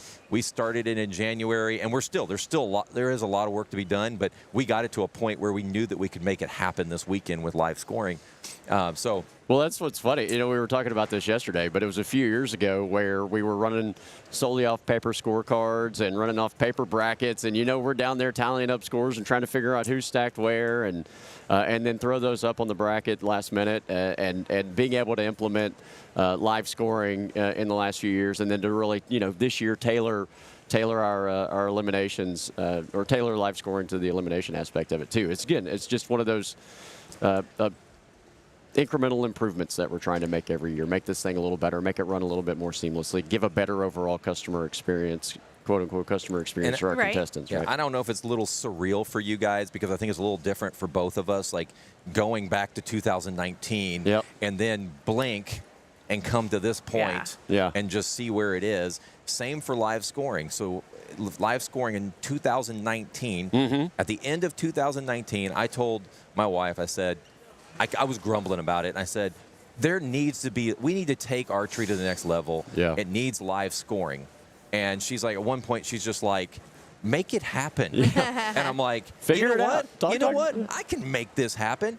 And so that's when it started. So in November of that year, I started vetting out programmers. And then in December, I picked the programmer, and we started it. It basically started on the January of 2020. COVID hit. Was actually a perfect year for us, because I was like, do we continue? Heck yeah, this is a perfect year. So we focused on it for an entire year. Right. It took 2 years for it to go live. And this is exactly, like I said, surreal. This is exactly what I was imagining our app being able to do, is bring live scoring from a huge event like this to everybody that's out there sitting. Like, normally they wouldn't see what was going on. Yeah. Like, you watching your daughter, you had no idea what's going on. Right. But now you do. But now you can sit there and track it and figure out where everybody is at any given time. And boy, does it just, it adds another layer of interest for not only the parents in the stands, but folks that couldn't be here, grandparents or aunts or uncles or friends or family, just to be able to follow along, right, between the live broadcast and the live scoring. I do think that is one of the things that really makes this special. I want to interrupt you guys for just a second, just to let folks know what's going on. If you're watching and you're like, hey, why isn't anybody shooting? What are we doing? We are now at the half for the morning, and so archers had to go up. They had to switch their targets. If they were shooting top, they are now going to shoot bottom. They're shooting bottom. They're now going to shoot top. So that's where we are. They've got a few minutes to go to the restroom, maybe grab a bite to eat that this committee supplies and provides food for every single person that walks in here. And so that's what we have going on. You're looking at the screen right now, not at the target side, but at the 3D side. So yes, we've got the two competitions going on simultaneously. And so they are over there shooting at their targets. There are 80 3D targets that are set up in the other range. And yes, you're looking at a concrete floor, which I heard a little rumor that may have asphalt next year, looking to try to make it more like it is outside, because most 3D is shot outside. Not asphalt. What is it? AstroTurf. AstroTurf. AstroTurf. I go, Hello. asphalt? Like, what? No, What 3D shoots? Obviously, you haven't been to many 3D shoots. We're going to look at some alternatives, right? So just to help with some of the glaring off that concrete or some of the echoing noise, right? We'll see what kind of AstroTurf we get are rolled out here, there. right? Just have right the monster near the trucks, Astro. dirt, come over Oh, here yeah. and Did dump you not it right see there. all of the 18-wheelers That's that why I were said in it. line dumping the dirt? I was like, it's not rodeo time. What, football or what? And I'm like, nope. And we did hear Gotta get about monster trucks out. monster truck, those massive monster Well, trucks. before I came over here and jumped on with y'all, I was over at our 3D range and actually watched these 4 gentlemen right here that are on screen shooting. And I tell you what, the level of competition and gamesmanship between these 4 guys is pretty incredible, right? They're poking one another, they're blocking one another's shots, on target, and so that added element of strategy in the 3D that you get with these gentlemen and the gals that are competing as well is just really an impressive evolution or an impressive component of that competition that you may not necessarily get to see or witness here on It's a on little the paper different. side. Yes. Yeah, It I is don't a little know. different. I don't know if you've done team sports. Team sports a little different dynamic than here. Yeah. Like you were just talking. It is competitive, but these kids are friends because they Yes. compete all over the place. And if it was head to head all the time, and it wouldn't be fun. Right. Well- like if there's, like I said, it's a community. They all want to win. Trust me. There's probably a little bit of smack talk there, but the smack talk is not the smack talk it would be in a football game. Exactly. Or a I basketball was game. looking down here, and you had Julia, and then Madison and Nadia. I mean, all of these girls are down there shooting. They're all friends. They don't live anywhere close to each other. Julia's down in Angleton. Madison is at Madisonville, Huntsville. And then Nadia is over in Houston, north side of Houston, Jersey Village area. So, but yet they're over there, and I don't know. Is Julie even paying attention to shooting? Is she chit chatting with her friends? Well, it's it's an opportunity for both, right? Yes, I absolutely. chatted with a dad yesterday that it was exactly that. His child was out there, and he was like, "Man, I really wish she'd stop chit chatting and get a little bit more focused." But that's half the fun, right? They're here, they get to see some friends, they get to have a good time and compete at the same time, and but that's part of it, right? Sometimes they're more focused than others. We got to remember that we're dealing with some kids at the end of the day, right? And kids want to have fun and just get out here and take advantage of the opportunity to shoot. Absolutely. So it's a good time. Thank you for joining us. Of course. Thank you for having me. You're always welcome to come up here, and we do appreciate that you let us be a part of this. And I guess we'll see everybody back here at the Grand Champion match. I keep on saying gold medal. Grand Champion matches here around, what, about 2 o'clock, you think? Yep. They'll start? That's about right. Okay. Yeah. All right. And we'll have Derek Begno emceeing down there, so that should be a lot of fun. And He brings a lot of color to the event. Having somebody with that wealth of knowledge on our team, really, helping us to find these resources like you two and Tara and Brad over on the 3D side of things really just makes it easier for us to be able to bring these new features to the event. And I so was we listed appreciate as that. a resource. Yes. Well, we're changing up the Grand Champion match a little bit. So last time Wendy and I were talking, so everybody could still hear us I don't get too. to talk. We're not doing that. We're going to be doing it live. Man. We're going to have a panel. We have Rendon Brooks that's going to be up here doing so we're going to have 4 of us that are going to be commentating the shoot. So it'll be really good to have Rendon up here because she's been up there. So she's going to be able to give us a picture of what it's like for these archers. So, all right, Nathan, thank you very much. Thank you. Thank you both. Thank you for all you do, and appreciate the opportunity to visit with you today. So happy to be here. We're going to put you guys on a little bit of a break, but we'll be back in just a moment.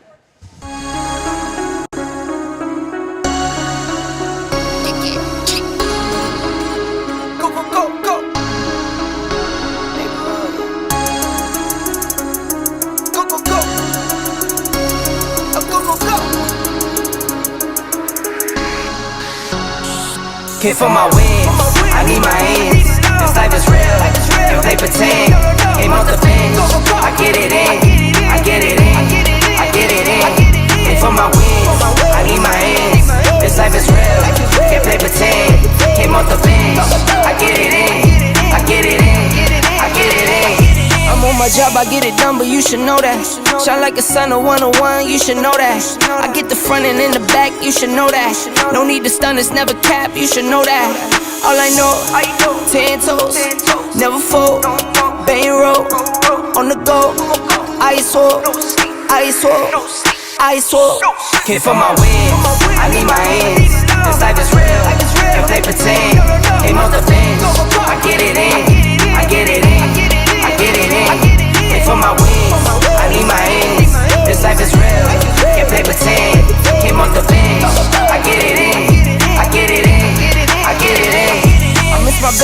I hit them on the FaceTime. I need it all for them, so no, I cannot waste time. Facing these oceans, feel the water on my waistline. We trust the process and my only know it take time. You can get it, got no worries, I'm gon' make mine. And the lights are out and you stumble in the dark. You kept pushing on, but then you went too far. When your ship has sailed and all your dreams are lost, everything is wrong, you feel like it's your fault. Just remember, I will be there for you, baby. Remember, there's nothing out there to get you, don't forget it. When life throws lemons, just remember.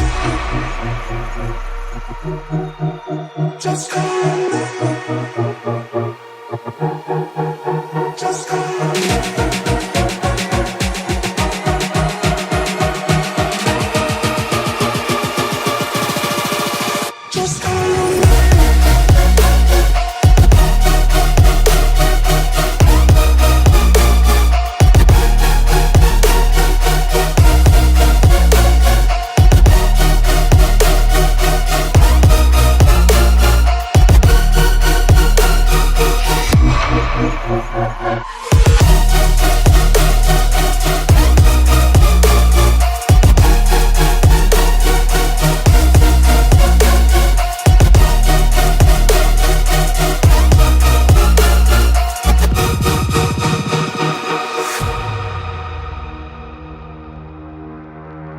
You're stronger now than you ever.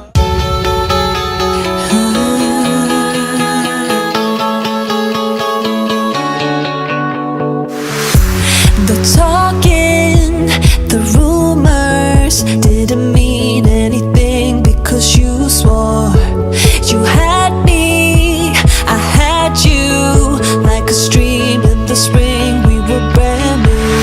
I put myself up there to trust you, despite all of the things I've been through. I see now the sweet taste suddenly been exchanged for a clean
I'm a fool god, I know it hurts.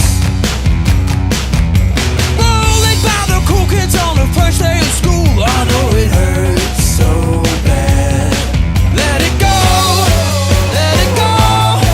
You'll be better off without our breaks.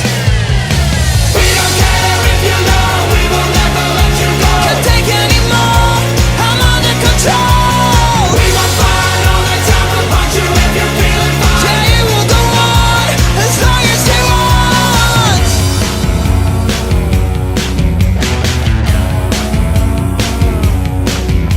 Laughed at when your girlfriend pulled down your pants. I know it hurts. Kicked out on the first day of your new job. I know it hurts so bad. Let it go, let it go. You'll be better off without our breaks. Let it go, let it go. You'll be better off without our breaks.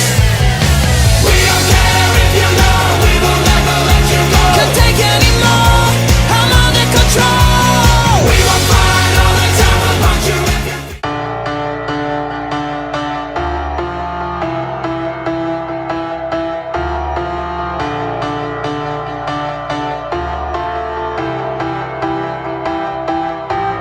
We try so hard to waste it all, waste our love before it's gone. And just like kids are cheating death, we lose our minds and hold our breaths, and cut right through the glossy layers, with no time for empty prayers. Always someone to defeat, but no surrender, no retreat.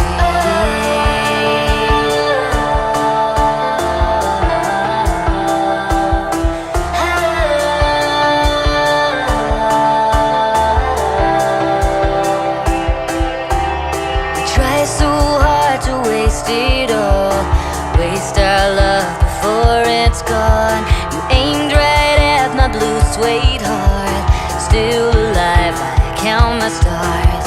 And this is how we live and learn. Before the bridges burn, there's always someone to defeat, but no surrender, no retreat. And just like porcelain, we are broken and put together again, over and over. We're one.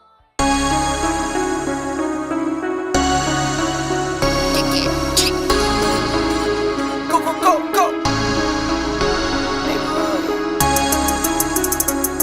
Go, go, go. Go, go, go. Came for my wins, I need my ends. This life is real, if they pretend. Came off the bench, I get it in, I get it in, I get it in. Came for my wins, I need my ends. This life is real, if they pretend. Came off the bench, I get it in, I get it in, I get it in. I'm on my job, I get it done, but you should know that. Shine like a sun, a 101, you should know that. I get the front and in the back, you should know that. No need to stun, it's never cap, you should know that. All I know, 10 toes, never fold, bang roll, on the go, ice wall, ice wall, ice wall. Came for my wins, I need my ends. This life is real, if they pretend. Came off the bench, I get it in, I get it in, I get it in. Came for my wins, I need my ends. This life is real, if they pretend. Came off the bench, I get it in, I get it in, I get it in. I miss my baby, so I hit them on the FaceTime. I need it all for them, so no, I cannot waste time. Facing these oceans, feel the water on my waistline. We trust the process and I only know it takes time. You can get it, got no worries, I'm gon' make mine. And the lights are out and you stumble in the dark. You kept pushing on, but then you went too far. When your ship has sailed and all your dreams are lost, everything is wrong, you feel like it's your fault. Just remember, I will be there for you, baby. Remember, there's nothing out there to get you, don't forget it. When life throws lemons Just call me. Just call me.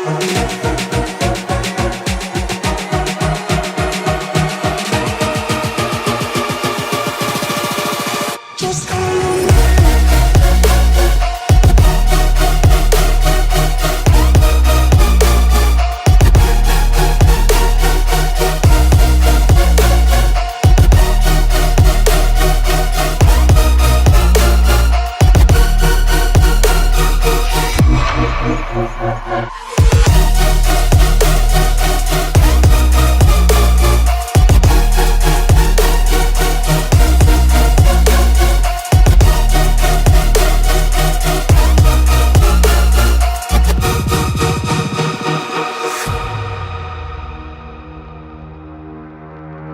You're stronger now than you ever.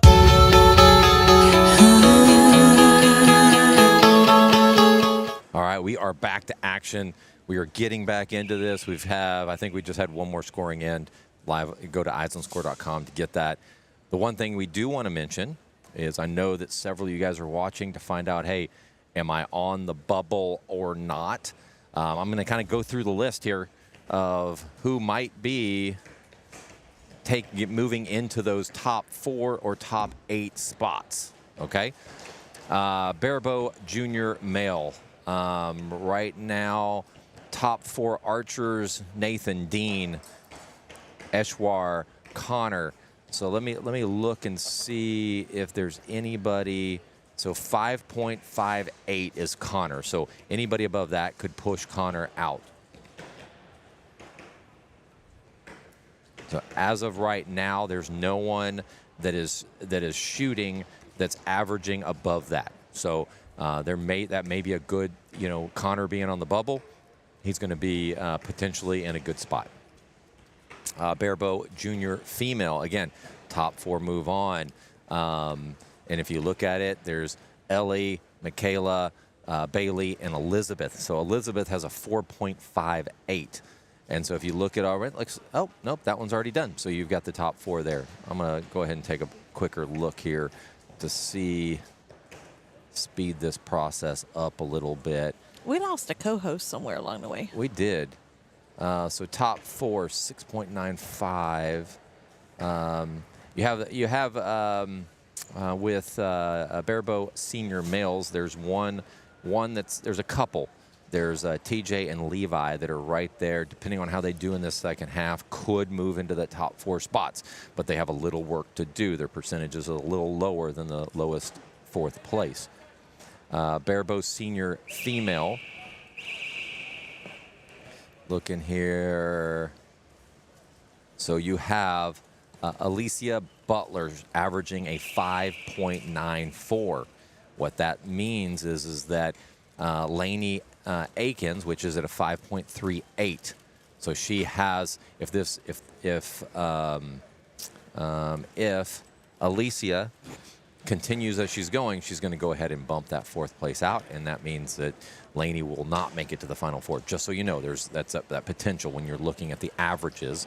The averages puts her above, but again, continue to watch to see how that goes. But there is that one on the bubble that's going to be close. For recurve junior male, Nathan Murray has an 8.02 average. There's a shooter right now, Zayden, which is a 7.79, which tells me he's very close to that one. So depending on how his second half is, Nathan's on the bubble right now, with Zayden coming right there, could potentially move into that spot. God, I am cold. I need some hand warmers. Elise Chan, 7.85. Ooh, Elise. There's one arch right now, Valerie Wang. She's a 7.30, so she's got a little bit of work to do, but those percentages are not that far off. Right. So depending on how they do the second half, Elise is on the bubble. And her cute boots. Her and her cute boots. A recurve senior female. Yeah, blanket. They sell blankets over there? I didn't see any blankets. So on the females, so right now, Madeline Dotson is on the bubble. When you have Madeline Yee, in that match, you know you're in trouble. Madeline's averaging a 9.36, which would put her as the #1 seed, which would bump that bubble out. Look at that little baby right there. So that tells so you that cute. Madeline Dodson is on the bubble with that one, with Madeline right in there. STX, is that one of Carrie's babies? Yes. He's so cute. Future archery. Recurve senior male. Chap post 9.17 was tied with Hudson, but took the tiebreaker, so he's on the bubble right now. My girl and Nadia, they was going up to score. Y'all know about that? They were going out to score. This one little boy is back there sitting there playing on his phone or something. I don't know. And there, these two girls over there. Hey, you gotta go score. He got it. Look, he's not even in that picture. He's on the bell next to, like 2 bells over. Not even on their bell. There he is. Blue shirt, white hat. Got a name on the back. I can't see. Wall, Hall, y'all. I don't know. All right, back to scoring. Hall, Recurve there we senior go. male. Looks like that group is probably set. It's going to be Ethan, Kaylin, Daniel, Kim, and Chap Post will be the 4 moving on. Dang. Ooh. This is NASP Junior. NASP. Can you talk? I don't know what I'm doing. 415. You got probably that group is set. The NASP Junior male. That 4 group is set. NASP Junior female. Let me see. You have 2 moving up. Tally Baker and Ava. Those 2 are probably going to bump Haley Gian out of the top 4. NAS senior female. There's a lot of kids. Veronica, Genesis, Martinza, or however you pronounce it. All those could actually bump out. Names. Yeah, bumping out 2 to 3 of the ones are in the top. So there are a lot of kids on the bubble for the NAS senior female. So you're going to have to really stay close on that one to see if you're going to make the top 4. The male group, you have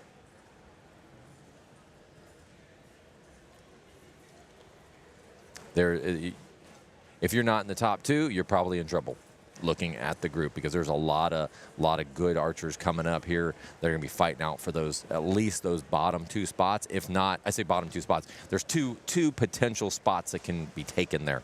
The first, second place look like they're look to be in a safe spot right now.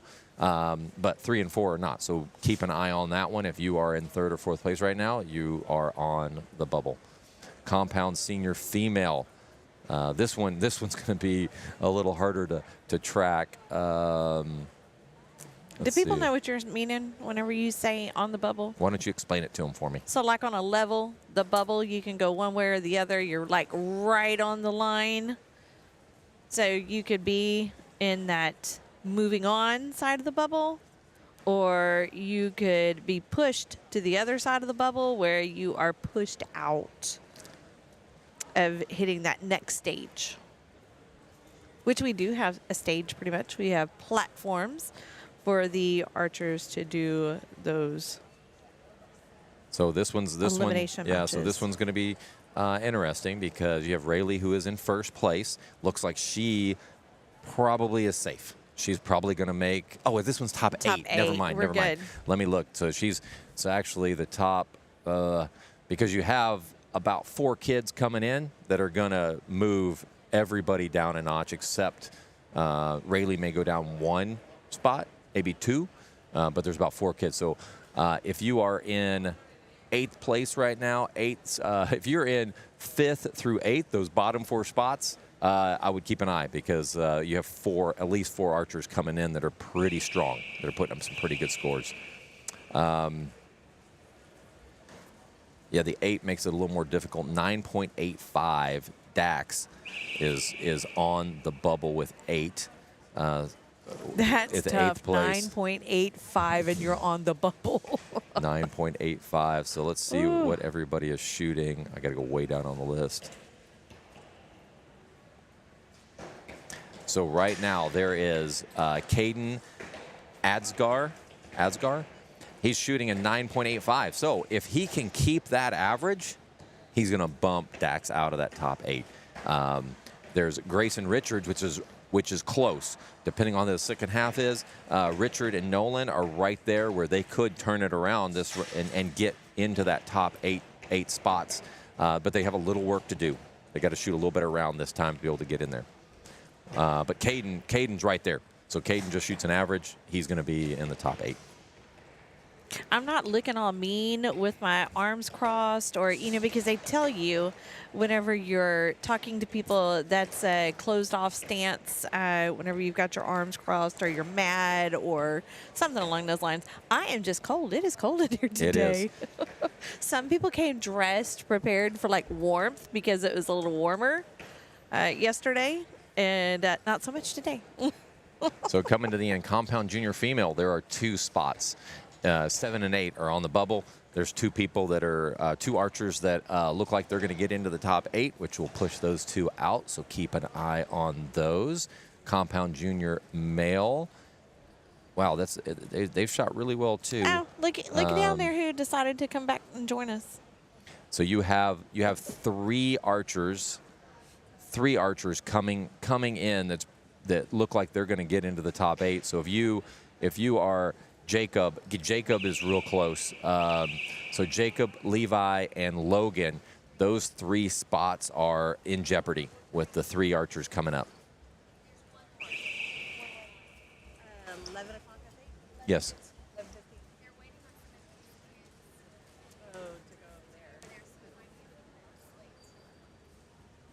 All right, so there you go. That's hopefully you can follow that if you're looking to figure. Oh my gosh, Smooth. you okay over there? Smooth. If you'd quit smoking, it'd be better. I know.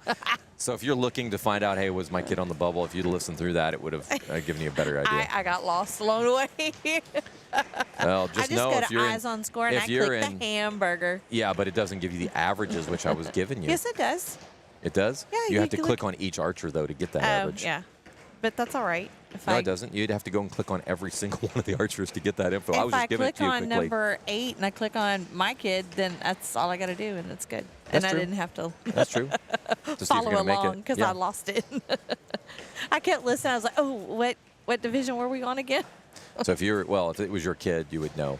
So the My kid Just was in know- there somewhere. She's shooting right now. yeah, but yours is high, so you didn't have to worry about it. Oh, okay. So you have, if you're in 3rd or 4th place, I'll take that as a or compliment. if you were in 7 and 8, then you know that you could be on the bubble, and I know that you're watching right now. That little boy, he is just the cutest. Look at him down there. That's one of Carrie's. Oh, I Seeing see the him. little blue and Yep, white hat? yep. Oh my gosh. She was just here. I didn't get to ask her who he is. I don't know. She just came in and left. Gold medal match this afternoon will be on a new feed. So we're going to, once this thing's done, we will actually end this feed, and we will plan on being back online at 1. I say the final. Eliminations will be at 1. We'll be broadcasting live there. Once we get to the gold medal matches, we're going to start a whole We're new. projecting for 1. Yeah. Because the I'm next sorry, 3D. 2. 2. Okay, 2. there we go. I keep saying 1. 2. Okay. And then we're looking at probably 4 o'clock for the gold medal or the grand champion matches. Because we cannot start. They're holding off on the 11:15 to start until this one is completed. This target line is completed because some of these kiddos, they believe, registered for the 11:15 3D tournament. Yeah. I looked at the schedule. There's a good group amount of kids shoot because of all the events. They tried to be able to do both. Yeah.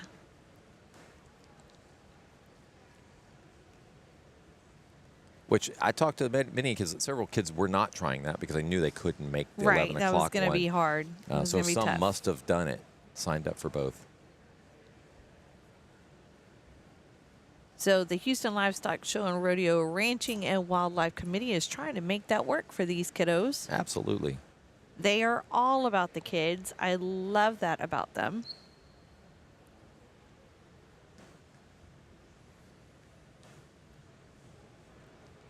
I don't know if you heard, if you were anywhere around, but Clint said they may have to grow this committee more because they, to have the number of volunteers that they have to have here working this.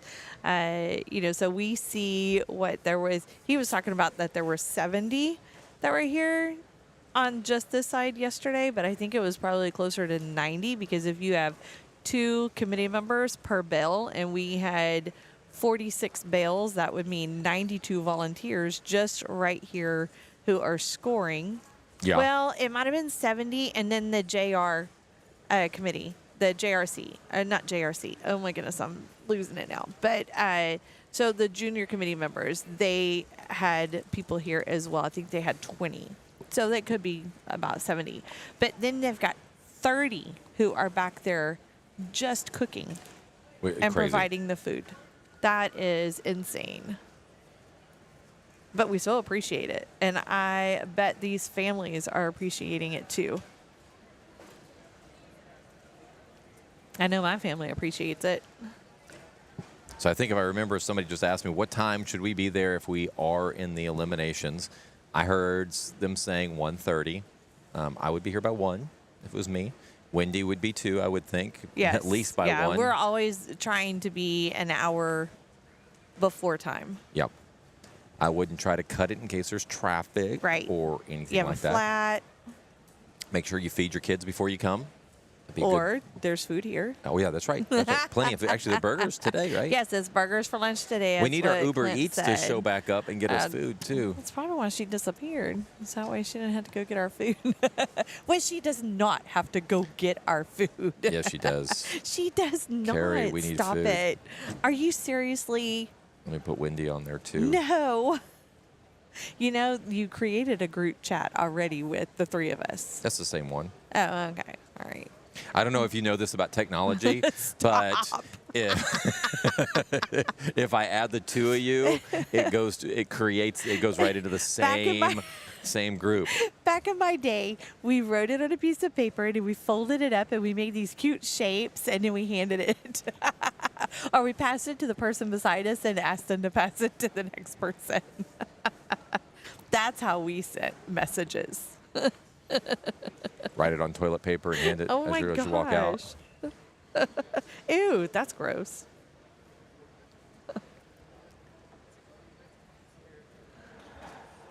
I have to get quiet when I text. I can't talk and then talk electronically at the same time. No, you can't.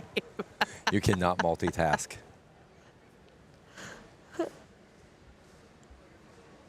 Actually, let's take a little look here. See where we are. Go to eyesonscore.com if you want to see the latest scores to see where you are. Wendy had a good point. So if you look at the 8, like for compound, look at 8th place, look at the average, and then when you click on their name, it'll give you their average. Ariel, if you click on your archer's average, you'll know if they are close or not to be getting into that top spot. And we hope that they are. We know that there is a limited number of people that get in that top coveted spot or spots. Spots. But this is not a participation ribbon kind of competition. It is not. So we're 3 ends in. So this will be, we've got, after this end, there'll be 6 more ends. Which is 18 more arrows. Doing the math. Did you like how fast that came out? I'm impressed, actually. Oh, here she comes. Here she comes. Here comes Carrie. I said, can you believe Wendy? Oh, what? Your text. Have you not gotten your text?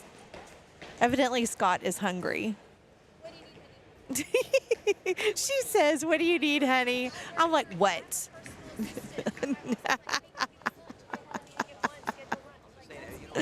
Oh, my my goodness. Derek has sat down at the table again.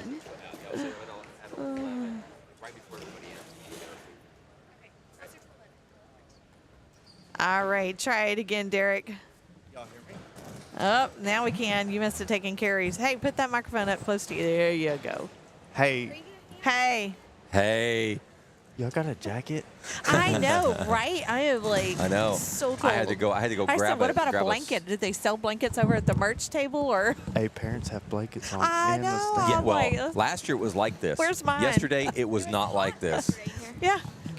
Okay. Hi. Hey, And hey, the looky there, Carrie's back. We've missed you, Back Carrie. again. I know. I had to watch the 3D guys. Oh, How, okay. how'd it had turn to. out? Turn out pretty good? Yeah. The shot good? Yeah. Yeah. The senior, what did they call it? Young adult? The senior boys. Senior boys, Lit it young up adult. over there. Yeah, they did. Hey, y'all, if we huddle together, we could probably get warm. You're right. Hey, I was thinking about just starting a fire right here. Yeah. Right. It is warm. You are? You doing sell, good? you sell Or cold. hand What did I say warm? warmers? It's cold. Yeah, it's It is cold in here. Okay, Carrie. Yes. You got a little baby down there, blue and white. He's got a tall kid. What Target? I don't know. He's right down there. The tiniest one, he just looked this way. He almost like looked up at you. That's Worth. Oh my, Worth? Worth Bowers. What Yes. a cool name. He is so stinking cute. I mean, he's just like tiny, but He's a pistol, y'all. This is his first year in 4-H. I saw STX. I said, is Yep. that what it carries, kids? Yep. First year in 4-H. First year shooting 20 yards. First tournament to shoot 20 yards. You need a shirt that says Carrie's Kids, or they need shirts that say Carrie's Yes. Kids. Oh my gosh. Yeah, he's something else. He's got his older brother is also shooting. He's like on target 17, 18, 19, somewhere in there. is Okay. His older brother. All right. He's just precious. Oh my gosh. Oh, he didn't like. Oh, he's sad. He didn't. So like I it. wasn't. I'm not giving any scores out. We looked. You know, we have access to the 3D just because we have the back end, but it is so tight. I know. Was Like- like 112? 112 between all of them. I mean, it is Yeah. nuts. Like all the scores that came in, I'm just like, I wow. had to rethink of that. I was That's, Don't like give anything away. 112, but no. no, it's like 3D. 12. 3D changes the game just a little bit when you start looking at the scores because it's just it's so there's- tight. That's it's right so there, tight. right there on the screen. That's where it's Brother Weldon. Oh, okay. And there's still 1, 2, 3, Weldon 4, made the 5, shoot-offs 6, last 7, year in the 8 junior more division. archers to compete in Nice. that. This year he's a but senior. just so you guys know, it Oh, is had to move up They're in good division. scores, but they're also super tight. Yes. Some of these kids did not like how this end went. They've come off the line. There was some What kid end that are was. we on since I've been Oh, gone? I don't even know. We're in the second round. I know. I think we're 12. Hey, y'all want a little secret? Oh, tell us. It's Tell not me. a Tell me. secret Tell if me. it's on the air. So, shoot-offs Yeah. Yeah. next year, Yeah. 3D. Sweet. Okay. Is it official? Pretty official? Good. It's like about as official. Can we without call it saying- something fun, like like what they do, the showdown, or we call the showdown. shoot down? Yes, We have so- to come up with a cool name for it. So, here's the best part. What? All them boys that are that close, We'll shoot off. they'll shoot off.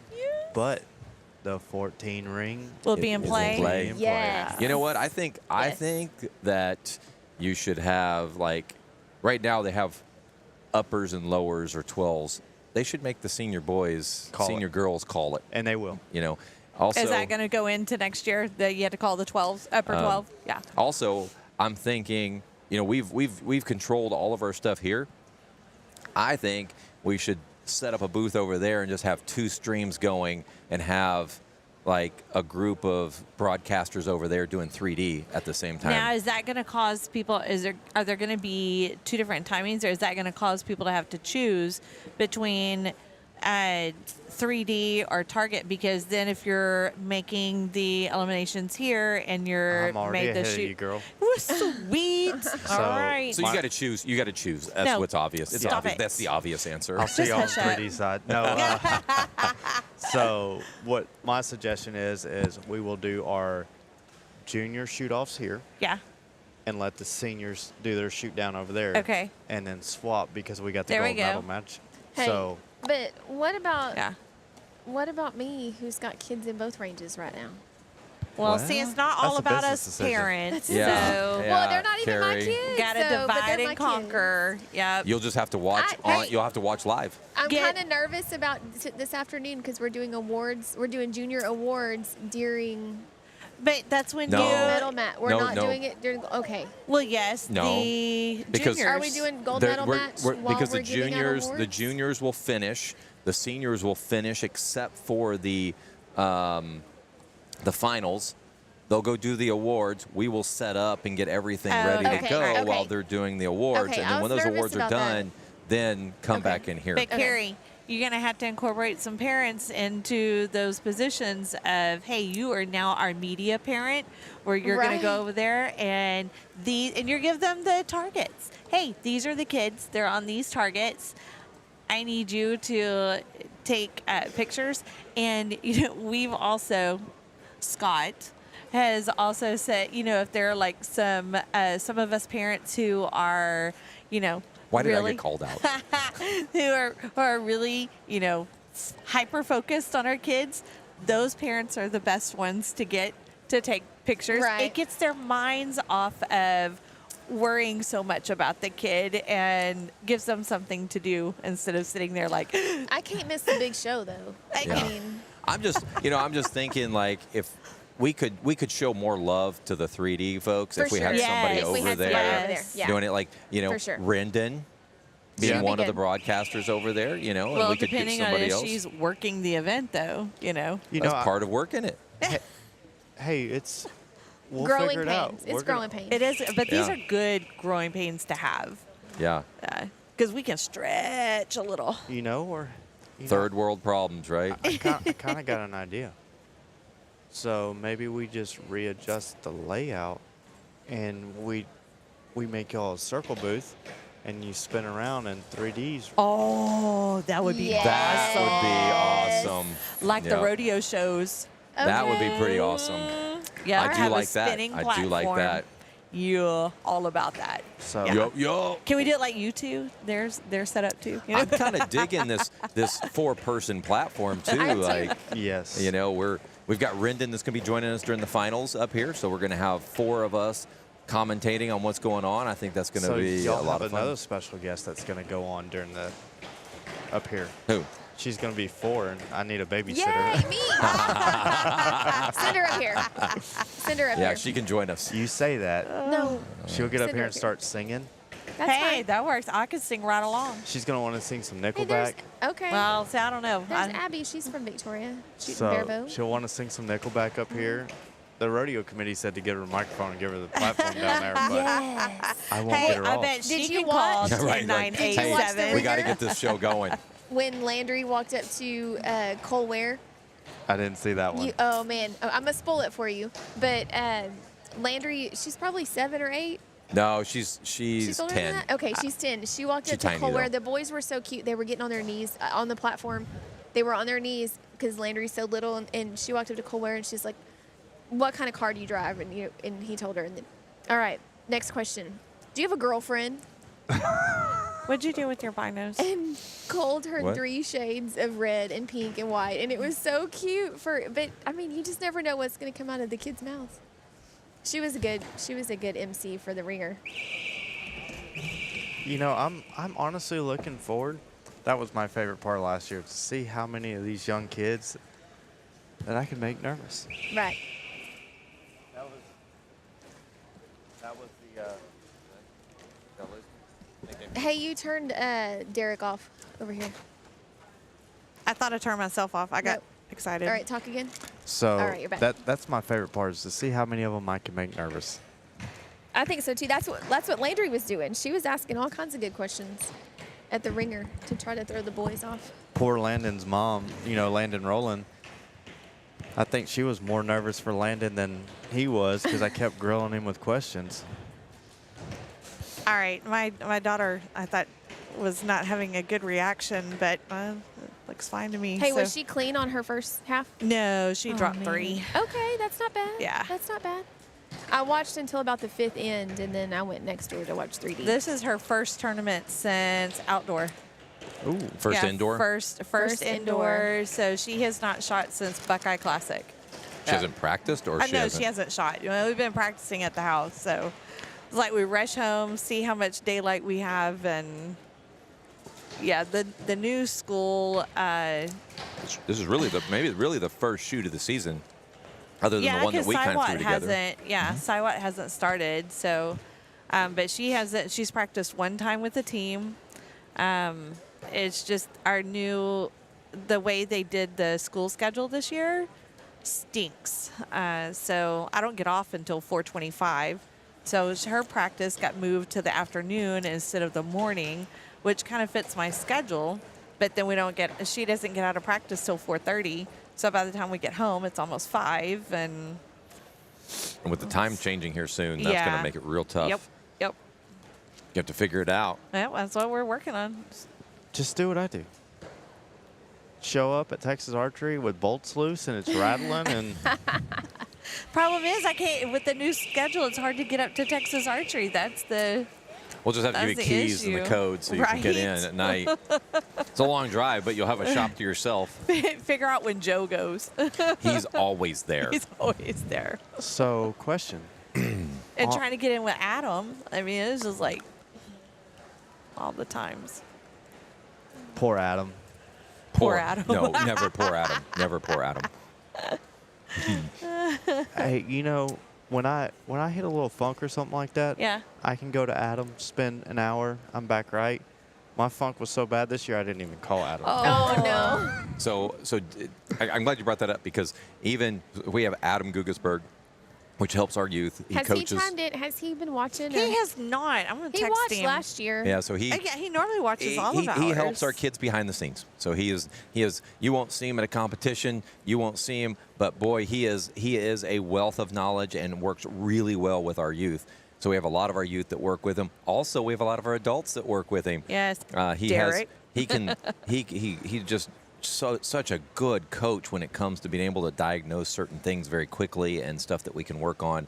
And he hands it off to our other coaches, So he's like, hey, this is what I see. This is how I would handle it. And then he hands it off to our coaches, kind of our consultant of a coach, And I think that's important for us as a team. He brought me from, a 355, 56X shooter, to 360. A consistent 60. And, he's Derek Conley. I sent Derek Conley to him. Oh, really? And Derek Conley, after a couple practice ends with him, actually was on a leaderboard at Coleman 2 years ago and almost made the shoot-off with Adam. Wow. So I won Paris in the known pro class with Adam. So it's he's more than just a kids coach. I mean, we were at nationals in Albuquerque, and I'm like, having a hard time with. Of course, I'm judging on another field, so she's shooting on one field, and she's like, I don't know what's going on. And he's like, well, you just got to shoot straight or something like that. Or no, he goes, well, she's missing. That's and it didn't help much. So Joe saw us at dinner, and he's like, what's going on? I'm like, I don't know. We'll contact Adam. And I'm like, well, he did, but he goes, what? That's what he said? I'm like, here, look at the text. And so he calls Adam. And so Adam called me shortly after that. And so he got on the phone with Julia. She told him what was going on. He goes, it's this. You're doing this. He goes, you're tucking your shoulder. That's the best part. Can't even see her. No video. This is at dinner at nighttime. And so the next day, he had Joe go over there, watch her. And he's like, okay, shoulder. And then, she was back in it. So, damage awesome. was done, but she was right back to shooting what she was shooting before. So they're kind of giving some of our secrets on our club away because we are not like when it comes to coaching, our coaches are not like, we don't say I'm their coach, I make all the decisions. No. It's a village that does it. We do have their main coach. Let's just say Joe Z is the main coach. Joe is the one that handles. He was all over the place here yesterday. But we use Adam as kind of the consultant for us as a coach, and so we have sessions where we bring Adam in, work with these kids. So if he knows that Julia's tendency is to tuck the shoulder, he knows when she says, hey, I'm doing this, he's like, oh, I know what she's doing what she's doing is tucking the shoulder, and that's how we handle all that. So it really has become very helpful for us to be able to coach these top archers. Well, at that level. And the other piece about Adam, and Adam's helped me a lot, is setting the bow up and getting the bow to do what Derek wants it to do. Yeah. Yeah. And when you reach That's such a good point. That's such a good point. When you reach a certain point and you understand what your tendencies are, you can start doing things with the bow that correct those tendencies to help you out. And that honestly has been probably the biggest game changer for me. And that's why, last year I shot so many 60s, was that right there. So we're going to see how that works. I got it set up right. I'm going to see if I can stroll in a TA on the second and just throw another one up and slide out. So we had David Allen watching this morning. He's like, good morning, everyone. And then Jason Brewer says, Vegas will make you wonder, why am I shooting this bow? I agree, Brewer. I agree.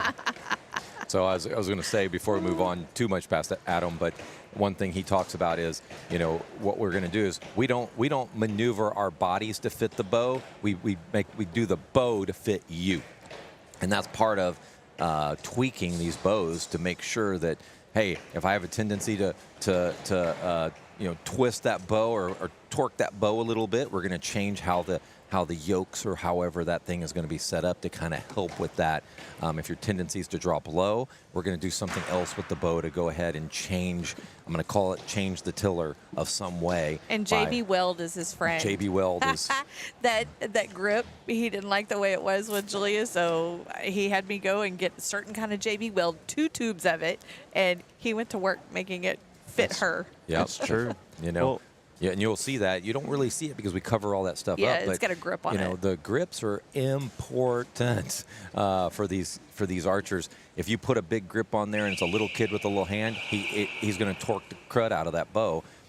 So building an actual grip actually is very helpful for these kids. Some of the bows nowadays even come with extra grips. They do. So, and this one, Matthews has that flat. Now the new ones have the flat part, and he's like, I don't like that. No. We need to make it more round for her grip. You doing good? And you were talking about Connor. Jason also said, Connor is always fun to shoot with, always gives great advice, even during the middle of a tournament. And I agree, and it doesn't matter, evidently, if you're an adult or if you're a kid. He's good that way. Connor's adult advice is usually a little. Well, okay. No. I mean, archery advice. I know. I was about to thank you that you went there, Connor. If you're listening, I don't think you'll be offended by that, but. Oh no! If he was listening, he'd probably chime in with something that would not be. He'd be sending us a picture of his pet raccoon or something. Stop! Oh my gosh. But that's, going back to talking, my struggle is the Vegas face. And I don't know if it's because all the yellow, I don't know what it is. And I hear people talk about, put a blue lens, put an amber lens, it'll help. I didn't even know about the different color lenses, and we've been shooting I didn't how either. long? I'm like, what are we? Okay. But I spent time with Adam, and my hold naturally is, I bounce in the 10-9 ring is kind of where I float. I spent 30 minutes with Adam, and we were laughing, sending videos to Derek Conley, because, we shoot big D, little D, and I'm literally coming down and aiming, and the bow wasn't even moving. Like, I was creating target panic with myself because the pin would not move off the X ring. So, I mean, but those are the little things that Madeline right there. Adam does. Yeah. So here's the important question. Scott, I see you got that open.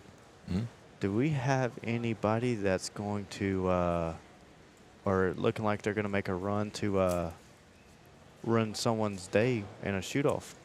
Knock someone out. What are we looking like? Oh, yeah. There are several. And we've He went looked through at that it. a few minutes ago. And I was kind of saying, hey, who's on the bubble? You're on the bubble if you're in top 4. If you're in 4th place, we have a few that 3rd and 4th are on the bubble. Ooh. We have one of the divisions where you have, because it's 8 archers, there's probably about 3 or 4 archers. I think there's 4 archers that are on the bubble that are probably going to be bumped. So you just gotta look. So Wendy had a great advice. Look at what your archer's average is, and then go to 8th place and see what the average is on the 8th place or 4th place on the other divisions to see where you fall, and it'll give you a good idea. One thing that Derek and I talked about last night was in the app, and I've had this idea, but this kind of really comes to light here, is you go into the website, you click and there'd be a little switch that says, rank by average. And so you would know immediately Yes, by that would be an average awesome where idea. you would be when there's other people shooting. Yep. And then also I like the idea of, how about if the top 8 are moving on, have a light gray that shows the top 8, so you know that's the ones that are potentially moving in. Justin Martin on YouTube's asking, what is the search for Eyes on Score to find the 3D scoring? Justin, their 3D scoring will remain confidential until... I like that. Confidential. Until after I think there's a 1 p.m. Is there a 1 p.m. line or no? No, Just the 11:15 will be the last one. After the 11:15 line, 3D scores will become live. They are scoring. Rest assured, they are scoring. We have scores. Yeah, they're live. Yes, They're live, but not live. But they are confidential. They don't trust us. They think we'll cheat. Yeah. I think they should consider opening it up next year. I mean, this is the rodeo. It's not ASA. It's not, Rodeo rules. This competition is. I kind of like it secret. I see. I don't. There's I don't like it secret actually, either. Nathan and I were just standing down there having this conversation over it, and I said, I understand both sides, but I understand, when it comes to paper, it's very blatantly obvious, it's in or out, right? And then you've got judges. The 3D with the lines and there's some strategy too. Yes, you know what? If the ones that are there's going to be a small percentage of top archers. I'm just going to say it, like there's a small percentage. Those archers are all going to go to the 11 o'clock line. Oh yeah, they're for the strategy. That's okay. That's a part of the strategy. That's part of them signing up early. They get a head start. If you're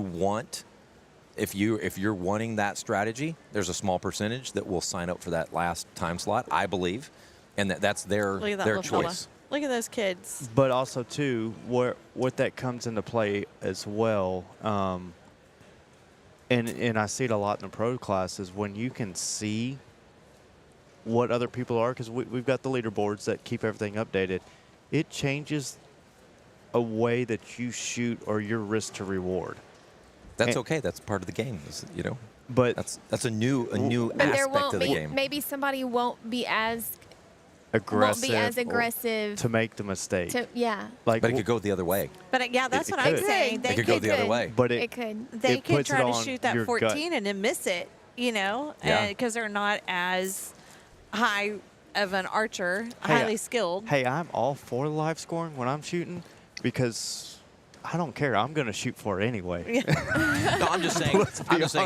I think it should be a discussion. I mean, I'm okay with either way. I'm not going to be like, they just like. Right. I just I'm think. not going to shoot because it's not. I just think that more visibility makes people more excited about what's going on. If you have the top 4 archers showing up over there to shoot off, no one knows who's ahead. No one knows other than those guys talking. Maybe But let me tell you how fun it would have been 20 watching and knowing they were back and forth. Maybe we have a known and unknown. We have a known score division and an unknown. I'll give y'all an example. Chris Ellison, y'all know he's here. We shoot in the same class. If we're not on the same bail with each other, we don't share scores. And that's and it's not a trust thing because we know how each other scores. We know how, but it's, to me, is that typical through through the whole ASA? Oh yeah, because it's strategy. There's no communication between target 20 and target But 9 pros, or but whatever. pros get updated scores as they're shooting. Every 5 targets, we get an update. Yeah. But I think it just, to me, it creates. It's a game. Like it's a mental game of, do I go? I guess you got to decide. Is it?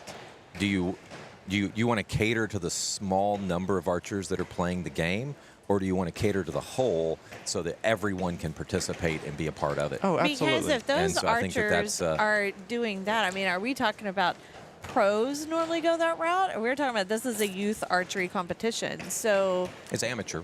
Well, I mean, It is. I even think in the it's fun, amateur though. ranks, I think like No, I get it. so. If you look on a national level, so well, that's what I was asking because we don't. I mean, like I said, this is Julia's 4th time ever, and what we've done it's always been local. Even the 2 state tournaments, 3D tournaments that she did, they were local, And so I don't know. I wasn't being facetious in my question. I was trying to. I guess I'm just going to. I was trying to be PC, but what it boils down to is, in that side, people can cheat, and people can cheat very easily. And I can see that. Yeah, I can see that. That's the concern. Like here, if you shoot a 9, it's marked. Yeah. If I shoot an 8 and I write down a 12, when I pull that arrow out, Nobody knows. Oh, you you can't see that. Now, That's a I was good like, point. how do you That's a cheat? good And we have point. a YouTube That's a good question point. asking if top 8 move to the quarterfinals in barebow. Top 4 will move on in barebow. In barebow. Top 8 Yeah, I mean that's a very is, good point, the and that may compound be female the and compound reason. male. yes. A good reason why not to do it. And See, I didn't even think about that. and I didn't either. You know, That wasn't where yeah. my head was going. Derek Was- didn't want to bring it up. yeah, I didn't want to Because- call Well, someone out on cheating. Well, but you're not calling it somebody out. happens. You're just saying how things, how it can happen. So like when as a amateur at an ASA national event, you have an option to shoot a Friday round, right, instead of your Sunday. So you can show up, shoot the team, shoot Thursday, shoot Friday, shoot Saturday, go home Sunday. Well, that Friday round, they actually do not publish until the Sunday round is complete. And what that boils down to is, if I know Scott's 4 points ahead of me and I've got one that's real close that's really an 8, and I get changed to a 12, when I pull it and I end up beating Scott by 2 points, Nobody's going to know. nobody's going to know. And There's I just, no way to verify is and what I, you're saying. and I Yeah. stole a win from Scott Yeah, unethically. I see that. So that, Yeah. I mean, to be honest, that is the true concern. And I like the idea of being live, but how do you police it? You get Right. What right. if? What if? What if? Yeah, I mean, I got there's- an idea. I got an idea. Here it comes. Yeah. Wait What for it. if you don't post scores, but you post positions? you could do that. So you have your Well, top the potential 4 is still or there, top 8, though. but But- there's no scores Yeah, to but go off all of. it takes me to go, hey Scott, how'd you shoot? Oh, I shot 14 up. Oh, that's true. Yeah. Yeah. You And know, then they so know. Or I like- if you're on the same And then target. they would know. If you're in the same group Yeah, I've- shooting together. Yeah, and they're like, oh, well, I was shooting Yeah, with that's a good Derek, and point. Derek Good point. shot Yeah, that's Yeah. 14 up. Yeah. Yeah. Like I have good ideas that are still bad ideas. and I They're just good in your head. I didn't want to say it. I mean, because you don't. You don't Well, want we to. don't want to think about people don't doing know. that, but Yeah. it happens. But It happens in every sport. Yes. It happens in everything. You'd like to not believe that it happens in the archery community. Well, Yeah, and I mean, we've seen things happen though. I You know, mean, paper down there. If a kid shoots a 9, I'm gonna be able to visually see he shot a 9. I shot a Right. 300. You're going. What's that? Yeah, I don't know. that's What's a- that 8? I don't know. we've seen it in archery where even with paper, they take it before they pull their arrow. They kind of wallow out the hole Who would do something And, like that? and they pull it. Some top archers have been seen doing it. So but, we are So 3. it happened, and we try to teach our kids not to. I think this is the 7th end, so we are. Do we need to do a 7th inning stretch? We do. Oh, All that's right, baseball. Okay. let's do some trivia. Hey, we Hey, had play no All right. trivia. Have you played today. trivia yet? I have not. Everybody Okay. get ready. Oh my How do gosh. I Get your play? phone. Get Go your ahead and phone. get the trivia up for and us. he's going to put a QR code up. And you'll scan that QR code. Oh, Yeah. okay. Everybody scan that QR code for us. Everybody scan now. Or go to minty.com and Put that type right in there. that number, 6793 Look, I don't even know what I'm doing. 1306. I'm not even pulling up my camera. Where's my camera? There's my camera. Okay. So Hey. this one's not a competition one. This is just to Oh, get it's not? information. Unless you guys Okay. want to do a competition. Oh, I'm up here. Let's compete. We're at a Let's go. competition. I haven't got to shoot a single arrow this weekend. All right, so this one, we'll go through this one first. All right. So everybody go ahead. What's your newest one? Huh? So let's see here. You guys have So all you press seen the this. press the thumbs Hey, everybody up. in the stands. Is everybody should in? be I haven't texted my- I Look don't- at the screen. You know what? Let's get out of this. You know what? We should start it. We should do. Oh, we different. gotta do a should new one? We'll do a different one. We're All gonna do a right. different We're one. going to have to scan again. Go ahead. Okay. Switch the screen real quick for me. Let me go ahead and get this thing set up. Let We're me gonna switch go- Okay, well, now I Everybody. can't scan. And now the people can't scan. You're gonna have to rescan. Well, you got. Hey, Scott, There's nothing to how'd scan. your youngest daughter do? She's doing good. Youngest So starter. she's sitting The in only first. one shooting. She's sitting in first place right now for junior recurve. So she did very well. What'd she think about 3D? she actually she says it's fun, like it's different for Yes. her. She's like, I had no idea what I was aiming at, but I just aimed where it looked like people shot. Hey, are you where you gonna go? I texted everybody that I know that's here. So we'll see. All right, hold on. I'm almost there. I put a big group. Almost there. I need to go ahead and reset. Oh my word! People are gonna give up. No, they're not. I'm about to.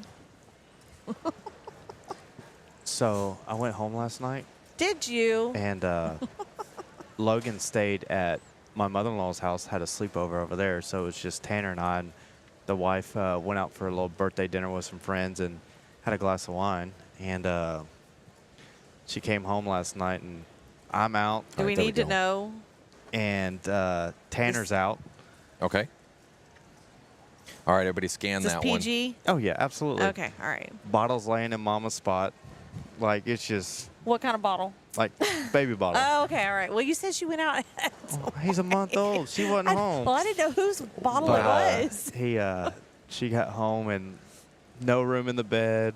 Bottle leaked on her side. You know, Oh, Derek. typical dad things. You know. Uh, All right, everybody, join. You can scan that, or you can go to menti.com and go to 7432 There's only 2 of us right now. 406. well, that's me and you. Who? Derek's not in? Yeah, Derek's in. There's 3 now. All right, and, so- well, what about Jacqueline? Jacqueline should be 4. All right, Somebody's so- not coming up. There we go. No, we got more than that. Hey. Oh, there's 9 of us now. So Sweet. write your name right there. Oh, look here. I got to write my name. Okay, I joined. Why am I hamburger? Because that's what you like. Hey, they are serving Why don't I hamburgers get today. something cool like a crown?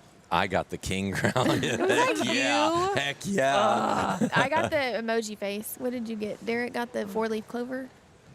Is that All what right, it's- anybody yeah. else want to join? Go ahead. Go to menti.com 7432 406, and you will join the match. We'll give you just another moment here. Come on, everybody. Come We play lost with somebody. us. Oh, we got somebody's somebody back else. Hey, did y'all eat the breakfast this morning? in the No. tent? Yeah. It was good. I got Yes, it was so Whataburger, but good. I walked by the trailer and I was like, man, I should All have right, you waited. in. I guys had ready? some eggs I and should've gotten bacon. breakfast. Here we go. You have to be as fast as you can. That's how you get points. I can't read. What hotel is the Vegas shoot at in 2025 this year? Oh. I definitely won that one. I definitely. Even though you may not go. All right, 7 Don't be people have there. answered. 8 people have answered so far. We're at 4, 3, 9. Couple more you got to answer. Oh, you missed out. All right, Caesar Entertainment is And then the it'll answer. give us points based on how fast we are. Not on the first one. The next ones will be Oh, okay. as fast, I think. Jessica. What happened why to did Jessica? She didn't answer. Oh, She did answer because she got it she right. got 1,000 points. She cheated. Oh, I don't know. All right. Next Crossed out question. Jessica. Now it gets a little more important, for speed. Answer fast to get more points. What city will the NFAA Indoor Nationals be at Oh, I know this this year? one now. Yeah, that one you should know. Yeah. I don't know. I guess. 9 of you, 10 of you. Come on, come on, come on. Hicog. There you go, Chicago. Is that what you picked? No, I picked lose. Oh, we got kicked out. Not really kicked out of Louisville. They renewed their contract with Chicago. It's on Valentine's weekend. All right, Jessica's back in. Wendy's leading. Is Wendy still leading? We'll take her phone away. No. By 4 points. Wendy is still winning. Carries on my tail. All right. Oh, I like that. I just take a screenshot where it says you were in first place because it's probably the only time. All right, you guys ready? Third question. Be fast. What building is the Oh, I know Lancaster this one. Classic I love hosted this in? one. It's my favorite. One of my I favorites. like this quiz. It's new. We haven't done this one yet. You may not have been around when we did it. We've Oh. only Yeah, done this one. I think we've only done this one once so far. Everyone has voted. The Spooky Spooky Nook, Nook. which is a great, that's just such a cool name. Have you ever That's shot why I love Lancaster? it. No. No. Do you not know? Me in this face Okay. is a struggle bus. All I'm in right. first place. Oh, Carrie Carrie's got back in me and the first. talent. Uh-oh. Scott. The talent. I had to read all the way down because it was the last one. All right. Fastest gets more points. The first year Rushmore Rumble was held in Yankton. There was over 700 attendees. Aw. What year was that? Oh, I don't I even got remember. it wrong earlier or yeah. yesterday. I don't know. I don't know. I think I think I just missed it too. I hit the wrong button. I was trying to go fast. Totally guessed. I did too. Oh, Oh, it's I got it 2021. There you go. I got it right. I was just All slow, right, Carrie though. and Wendy, you're going to move into first and second place. Ooh, Wendy's going to take first place over Carrie. Dang it. Ah, By 3 points. No, Ooh. 97 points. Seconds. I'm gonna reach All over right, here and push the wrong one on Fifth hers. question, fifth and final last question. All right, here we go. Aggie Invite is one of the Oh, I know most this one. popular in Texas. What building, What building is it held in? Do you even know? Oh, I And put it's it really, on it's a trick question. It's a trick question. She missed it. Did you get it right? I better have gotten it right. I have no I idea. got it wrong. There it is. Yes. The Which one PIAP. did you pick? You got it right. The PIAP Center. The boss is calling me. So who is the winner? Yeah, it is Wendy Cook. She wins. Yes, sir. All right. Well, congratulations, Wendy. You finished 12th. Look, I'm gonna do. Like I got screenshots, so There I you got go. you are the winner. Oh, good. All right, let's go back to action. All Hope you right. guys enjoyed that. Well, That then was to fun. the winner, I am the winner.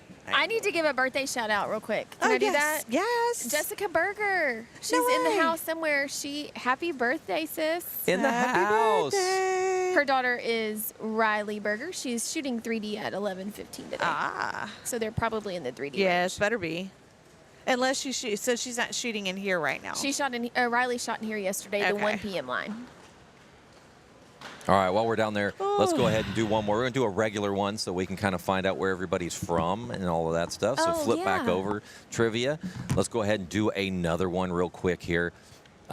Is it up? Oh, yeah, it's up. So go ahead and scan that one.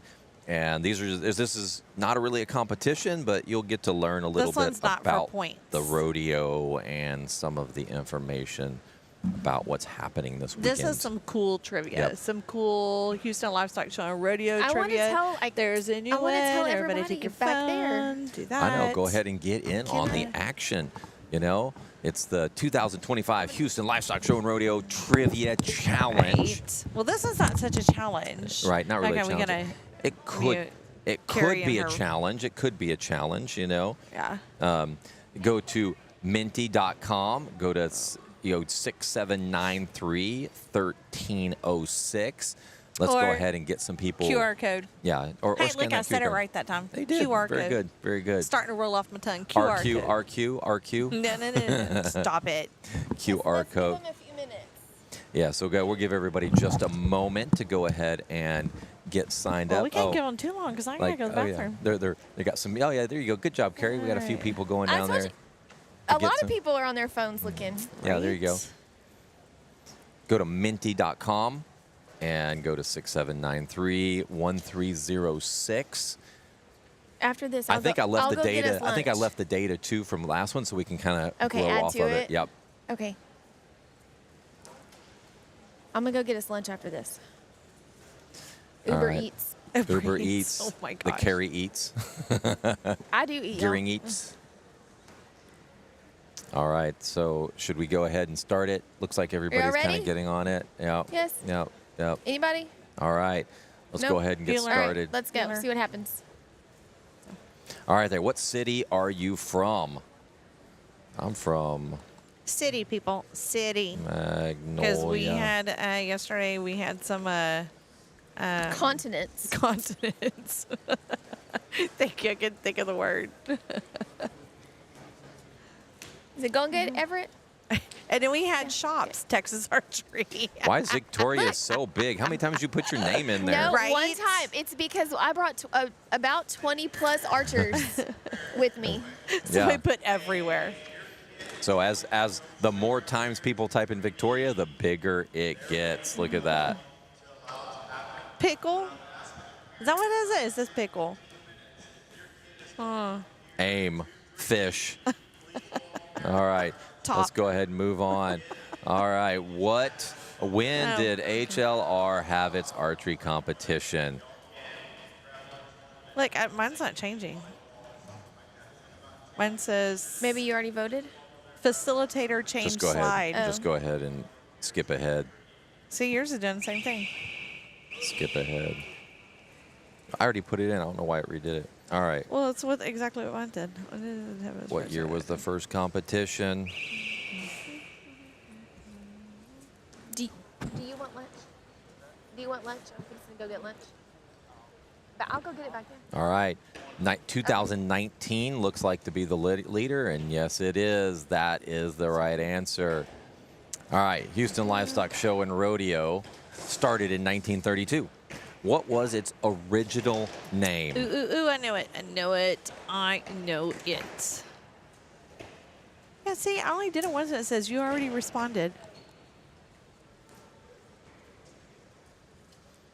There's 27 likes on here right now, 31. So maybe Scott, we've had. quit clicking like. There you go. I thought we had that many people looking. We have 34 people in right now. Okay. Hey. We should have probably reset the stats with that many people. Yes, I should have. It looks like some of them are paying attention to the screen and having fun. Yeah, there we go. All right, so there we go. There's the answer. The Houston Fat Stock Show. My family still calls it the All Fat right. Stock Show. When did the Houston Livestock Show Rodeo have its first 3D competition? Oh, trick question. Whoops. What happened? Why is it? See, Oh, there we go. mine keeps like. Yeah, I think it remembers you. Oh, I think okay. mine already does too. Yeah, because so- it's a survey. It's not a yes or no answer. It's a survey. Yeah. So yeah. it doesn't want to poll me. Survey says. Yeah, I should have reset. We have this many people. And so 2025 is the answer. Yep, and if you didn't know, look up at the signs that are on the wall. Words of encouragement for our archers.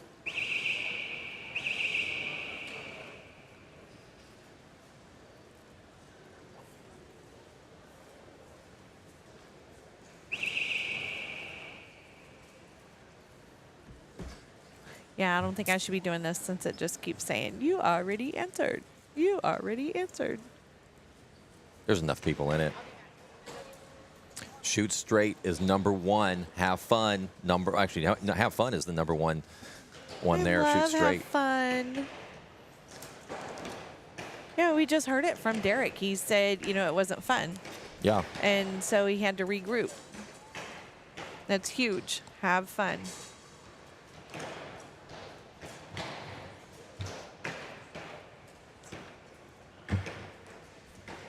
Y'all, we'll go there ahead. are some young men here There we who go. are looking like grown men. What is the total They have number of full-on scoring beards. arrows here at What?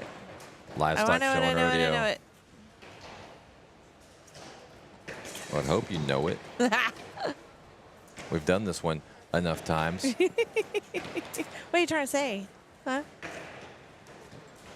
All right, 23,000, 25,000 is tied, 42%. Oh, my goodness. Is there going to be anybody vote Somebody to kind of is change wrong. that? Oh. 23,000 is taking the lead. Oh.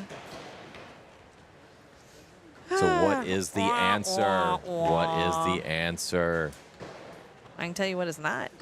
It was Yep. 25,700. Which one is your favorite?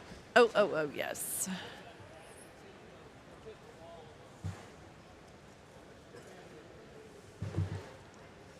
So, also more trivia. Those arrows, that number count does not include practice ends or elimination rounds. Yep.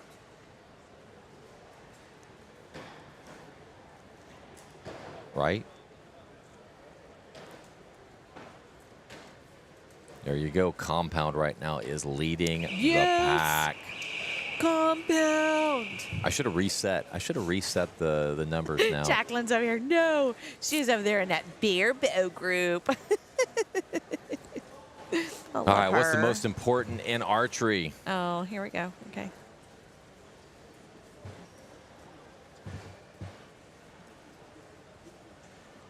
Well, I just said what my thought was, so. Have fun. Just took the lead. Yes. And it took the lead yesterday, too. Yep. It didn't in the morning, though. I know. It's mental management in the morning. No. Oh, what just happened? Mental management just took the lead. I'm going to argue my point of having fun, because if you're not having fun, your mental management is not there. That's true. You are never going to have any kind of mental management. Have fun. Oh, yeah, there we go. See? I won somebody over. Would you quit picking your teeth? My teeth are. Oh, my word. I got the oil in my teeth from the well, cashews. if you got oil, why would you need... It's the cashews. Yes, but oil, you don't need to pick your teeth. Yeah, you do. You gotta Ew. get it out of there. Ew. All right, have fun. That's Have it. fun. All right. First archery competition with 60 participants. That's What so is absurd. the growth?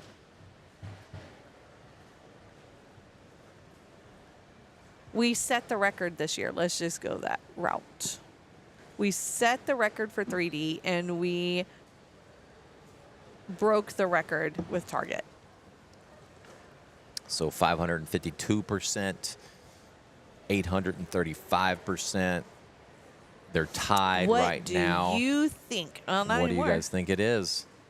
Not tied now. Looks like 835% might be the leader.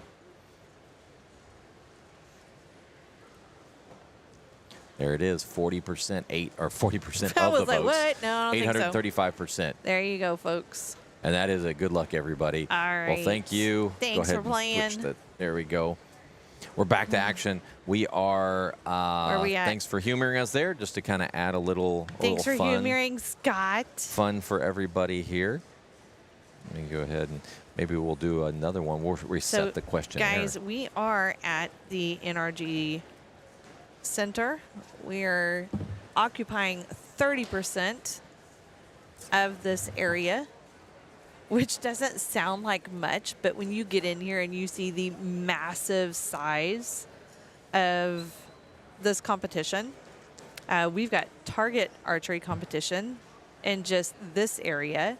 Then you go past the stands and you go to the family area and the practice area. Then you go past that and you get to the 3D archery competition. It is huge. And I say 30%. When I say 30%, I'm talking about of the 1 million, go ahead, Scott, 1 million square feet in 1 this million. in this place. All right, we are coming into the last 3 arrows of qualifications. Yeah, it's running. Everybody's on Eyes it. on Scores. Everybody's so on it. So just give it a don't second. freak out. Just give it a second. Yes. We are the server we found out yesterday. You guys were hitting it hard. Can you imagine how it was going with 188 archers? Uber Eats is doing a good job. Word. Carrie, I could have gone with you. So last 3 arrows, you'll know exactly where you fall after this. If you are shooting at 11 o'clock, She's got everything falling. they're actually holding the line falls. 3D so that the archers here Oh will my finish goodness. and they can head over there. So don't panic. Don't panic. Don't panic at all. I Also, don't. if you're trying to pull up the scores, I give it a second. It will say no data found. Just give it a few seconds. It's got to kind of catch up. Yeah. But scores are entered electronically as well as having old-fashioned paper copy, which is kind of like what I do. And so whenever they have the two, the two have to match. So there's like accountability, and it's also like a backup system. So don't worry. It is there, and When it says no data, just let it sit, like she said. Just be Mine's patient. been sitting for a few minutes, but it will pop up eventually. I promise. It did yesterday. We've got all the parents and people at home, and then as well as about 40 volunteers that are down here putting in the scores. It gets hit a little hard, and it kind of slows things down. I think that, But it's all good. Yeah, it's a part of learning for us because who knew that you guys were going to hit it that hard? Thanks, Derek. Here you go. Well, it won't be me, but they will. All right. I think so. The Alrighty.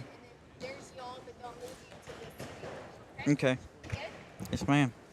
All right, so Oh, look, let's these see, boys. we need all 4 of us there. Yeah, these boys have been on here before with us, Yeah. haven't they? Oh, yeah. Cole, I just gotta say, dude, did you bring your extra pair of underwear? Not this time. Do you Not this remember time. that first interview? Oh, you Like, haven't he's let him. like, You haven't yes. let him forget about it. Like 2 years Not ago. going to either. I thought about it when You know what? Derek was I'm bringing me. just going to go ahead and go back and grab that video and put it out there for him. He was like, I every knew it time we was see him, we'll go, coming. you know what? We got a special interview here with Cole Ware. That so took me by surprise. I didn't expect. You know, for Landon your and his answer. sister was on the first one with us as well. Oh, that's right. Well, these kids grow up. You Yeah, know, they and look old. They look Yeah. different. Yeah. So he's So, like, yeah, we. Go we ahead and tend to do introduce you that. guys self. What grade you're in, and What you shoot, what where you you're shoot. from.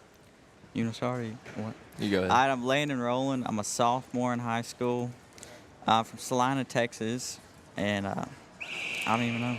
Just here, I guess. Not shooting too good, but But are you having fun?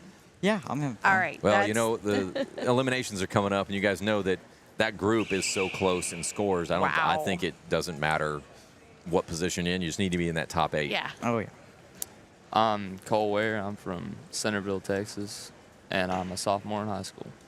We got 2 All right. sophomores. Wow. Yeah. So what do you guys think? How many? You guys have been doing this for a while now. Mm-hmm. How do you think this thing has evolved? I mean, it's grown a lot. I like to For see it. sure. I mean, Yeah. Do you like I- the changes? yeah, 3D is a lot of fun. I mean, I would rather shoot 3D than indoor any other day. So that was a good add-on. Plus a little more Awesome. money, so that never sure. hurts. Right. Yeah, it does. Yeah. What do you guys? So the competition is much tighter than it's ever been, I believe. Definitely. Even with the top 8, I think there's a few kids I see that are probably not going to make that top 8 that Yeah. you would have expected to see in there. Yeah. Right. And you're seeing that for other divisions as well. Yes. It's getting, the competition is really getting tight. So you guys, you said you didn't shoot very well yesterday. So tell us a little bit about yesterday. I'm really short, so shooting at the top target above my head gave me a fit yesterday on the first half. Oh my word. But Okay. I cleaned it up a little bit on the second half. When they brought it back down. Yeah, when it got a little bit closer to eye level. You know what we tell our kids, like, you know what happens is you always practice what's most comfortable Yeah. instead of what's uncomfortable. But you know what? So Scott has some tournaments where you can pick where you want your target, where you want to shoot. And have you ever had the chance to do that? I don't think done he shot one some. of ours. No, I Okay. haven't shot any of y'all's. I've shot some sidewatts that they let you pick, but Yeah. other than this, Yeah. it's kind of Yeah. luck of draw, I guess. Yeah, it is. It is. It well, is. you're gonna shoot on top no matter what because You're right. At some you know, point, you have to switch targets. this is like a hybrid of rules. Yeah. You know. Yeah. And Yeah. we talked to the rodeo today, and they talked about, hey, we're looking at doing just a rodeo rule book instead of it being, okay, we're going to use some of these rules, we're going to use some of these rules, and we're going to tie these together because, you know, USA, it has a USA feel, but it has a heavy NFA feel as Yeah. well. And Yeah. 4-H, those rules tie into others as well. So I think majority of the rules are really NFA and USA kind of tied together. What do you guys feel about the mixture of rules? I mean, I think it's better opening them up. It gives people a lot more opportunity to show up and not Yeah. have to worry about it, not get disqualified on technicalities and stuff. Yeah. Right. Arrow size, everything. Yeah. What do you guys think? And I haven't even bounced this off anybody, but the thing's growing so much. Should they open a bow hunter division for target? I mean, it would probably grow it a lot more. I mean, because 90% of people are bow hunters to begin Yeah. with, so You know, I wonder, I'm not sure there's any way we can do it other than if we know the kids, but there's 50 archers in your division. 8 That's of a you make lot. it to the finals. Like, 8. you know, what is the breakdown? Phil's like, yeah, 8. You know, what is the breakdown there, you know, when it comes to bow hunter versus open? yeah, I mean, it definitely puts them at a disadvantage, obviously, but I don't know. I think it would probably grow it, take a Yeah. lot more stress off some other people, but Yeah, all these kids shooting long bars and some lenses and stuff. Shooting against bow hunters. Just All right. So what do you guys have? What next tournaments do you guys have coming up? I think the Aggie invite's my next Sweet. one. Love it. Okay. I'll be there. Yay! So yeah, you know, we keep talking about you guys. Like this is the rodeo has really brought in has started building something that all the top archers in the state are showing up. I don't know of any that are not showing up, to be honest. Like when I start looking through the list of I haven't all even the looked at the list. all the I call them kids, but I know. They're all the kids youth to us, archers yeah. that are out there, I don't know of really. I don't know of any that I know of that are missing Yeah. out of there. So I think that this is drawing in all those top archers, and it's just going to get more competitive as the years go. We're even seeing other divisions like senior recurve female, 33 in the division. That is a huge number, I think. That number actually surpasses some of the compound ones that, and they're only doing 4 archers that make it to the final. So I think next year you're actually going to start seeing, in my opinion, they may not do this, but I think we're going to start seeing some of the divisions that hit those numbers. It's going to be the final 8 that are going to move on in those divisions. And guess what? If a compound continues to grow, I think it should be top 16. You know, if you guys brought in, let's just say 85 kids sign up in the boys compound next year. Eight's not. I don't think the 8's acceptable. It needs to be top 16. You know, because somebody might pull through with that wild card. Yes. Yeah. So I don't know if you guys can see all the different screens that we see, but we're looking at the 3D area right now, the 3D range. And of course, it's concrete floors because that's the way the halls are set up. There is a rumor that they're talking about bringing in AstroTurf. Oh, good. You said it right this time. I said it right. Well, I had to get it in my head because the Astrodome, the Astros, that's where AstroTurf came from. So they're talking about adding AstroTurf to give it a different feel. So you guys said y'all were just talking about that. I take it y'all like the idea? Yeah, I mean, it's pretty comfortable. It was, yeah. I mean, it went super fast this morning, so I was always helps the mind state a little bit, especially because we both have shooting the shoot off later. So it's like shooting indoor, basically, just repetition. Yeah. Faster okay. and faster. It's a So rotation. You know, it's boom, boom. from an boom, archer boom. standpoint, what could make the 3D bigger and better next year? I would like to see more targets in That's it. what That's I going to be said. a hard thing to do just because 30. of room, but I think I More did the targets? math. yeah. They'd have to bring 10 for each division. That would be 40 more targets. 40 more targets. All right. So more targets would be Yeah. something to make it bigger and better. All right. What if they took the dirt from the monster truck area, brought in, made mountains of dirt where you had to climb to the top of them and then shoot downhill and uphill? I don't know if you guys saw that. Did y'all see all the 18-wheeler loads of trucks that were being brought in? Whatever. That's for the Monster Jam. I know. I got out and I was like, hey, we need them over there. We need you over there. We need more dirt. We're driving in. I'm like, what in the world is going on with all the? They don't play football on dirt. And then I was like, oh, the Monster Jam. So that really is crazy that that they would bring that much dirt in. Yes, you know? I mean, one 18-wheeler after another. All right, so the platforms, you guys still like that for eliminations? As long as they're not bouncy, like the Like- ones at the ringer, Scott. I think they're the same They're ones. the same ones. Oh, God. They're the same ones that go everywhere. You know what? You know what? You know, you could make me some new ones. Oh. Make it as a project. All right. Make me some new ones. I'll take them.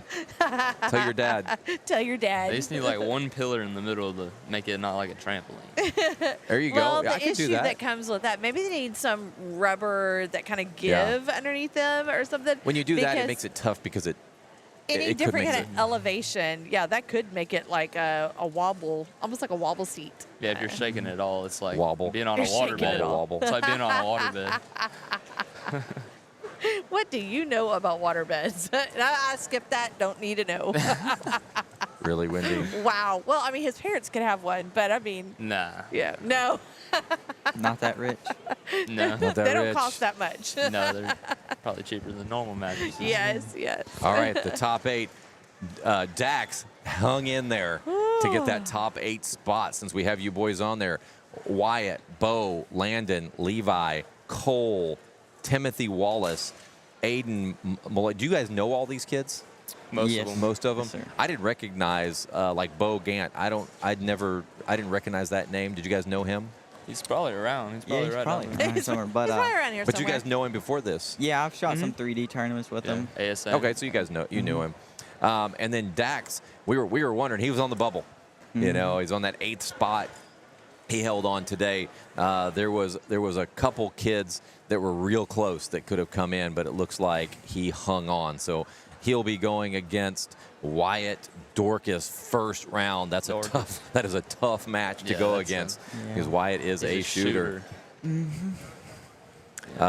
He shot a 599, right? No, 598. 598. So he dropped. He did 299, 299. So that's a pretty solid score. Landon shot that 295, struggled on that top half that he was talking about, then came back with a 299. Cole shot strong in that first half with a 298. These are all amazing scores. I mean, you guys, these are 591 and above was what made it into the final 8. Yeah. That's pretty strong pretty scores pretty right legit. there. It pretty seemed like legit. we were in like the 60s last year or something. Made the top 8. Yeah, Like 60s you know or what? low 70s. I can look that up. I mean, the 3D is so tight where, I mean, I know Bo shot a 10 up, and then it was a 14 up was Dax, then I was 16, Landon was 18, and then Levi was 20. So it's literally a 12 difference. What were y'all doing? Comparing scores? They were all shooting together. Yeah. Well, no, he named off 5 kids, so I knew that only 4 were shooting together. Well, live scoring is slow right now. Yes, it is. I can't even get it on my phone at all. Yeah, I just went over to take a look. It's I'm on the back end and it's going slow right now. Like I can't even select divisions or anything. So I'm going to take a look here once it comes up. So if you know what, let me just go through the list real quick because I have it right now. Barebow Junior men. So it's Nathan, Dean, Eshwar, and Connor Akins have made the top 4. I'm just going to go first names because you guys should know because you guys already knew. Barebow Junior females, Ellie, Michaela, Bailey, and Elizabeth, top 4. Ellie. Barebow Senior male, Braden, Austin, Nicholas, and Chase. Barebow Senior female, Sarah, Carly, Mathalia, and Laney are in the top 4. If you're like on this listening, you're like, can you guys verify a name? Verify it, and Wendy will try to respond. Recurve Junior males it's Micah, Elaine, Christopher, and Nathan Murray, top 4. Recurve Junior female, Ellie, Gia, Lily, and Elise Chan. Those are your top Miss Cute Boots. top 4 archers. Recurve Senior female, it's Madeline, Navitri, Callista, and Alexis. Those are your top 4. And that was a tough group. 27 archers in that division. Recurve Senior male. Yeah, that's a lot. That is Ethan, Kalen, Daniel, and Chap. That is a powerhouse. There was 3 other kids that I thought had a chance to get into that top 4, and they're all within a couple points of each other. Nass Junior male, Trace, Grayson, Roy, and Cleet. Junior female, Nass Junior female, Taryn, Trinity, Tally, and Ava. Nass Senior male or female, Josie, Veronica, Genesis, and Dakota. Nass Senior male, Colin, William, Alejandro, and Tyler. Compound Senior female, Riley. Oh, this is the top 8. Riley, Avery, Julia, Veronica, Chloe, Isabel, Aspen, Ashlyn. Those And that's without the final scores. Are they not all in there? They're not updated. What are not updated? Their last end. Oh, there is. Never mind. Don't worry about that one. Because I see that some of the scores have not updated, so don't go off of what I said. Why have they not updated? Going slow, probably. You did your personal best. I'm resetting right now everything. Let me see if they've updated. So don't go off of me. Go off the website once you see the final scores. Compound Senior. Male. Okay. There's the finals. Compound Senior female. Julia. It is updated. Rayleigh, Chloe, Avery, Nadia, Madison, Kimberly, and Veronica Burks are in the top 8. And I believe that is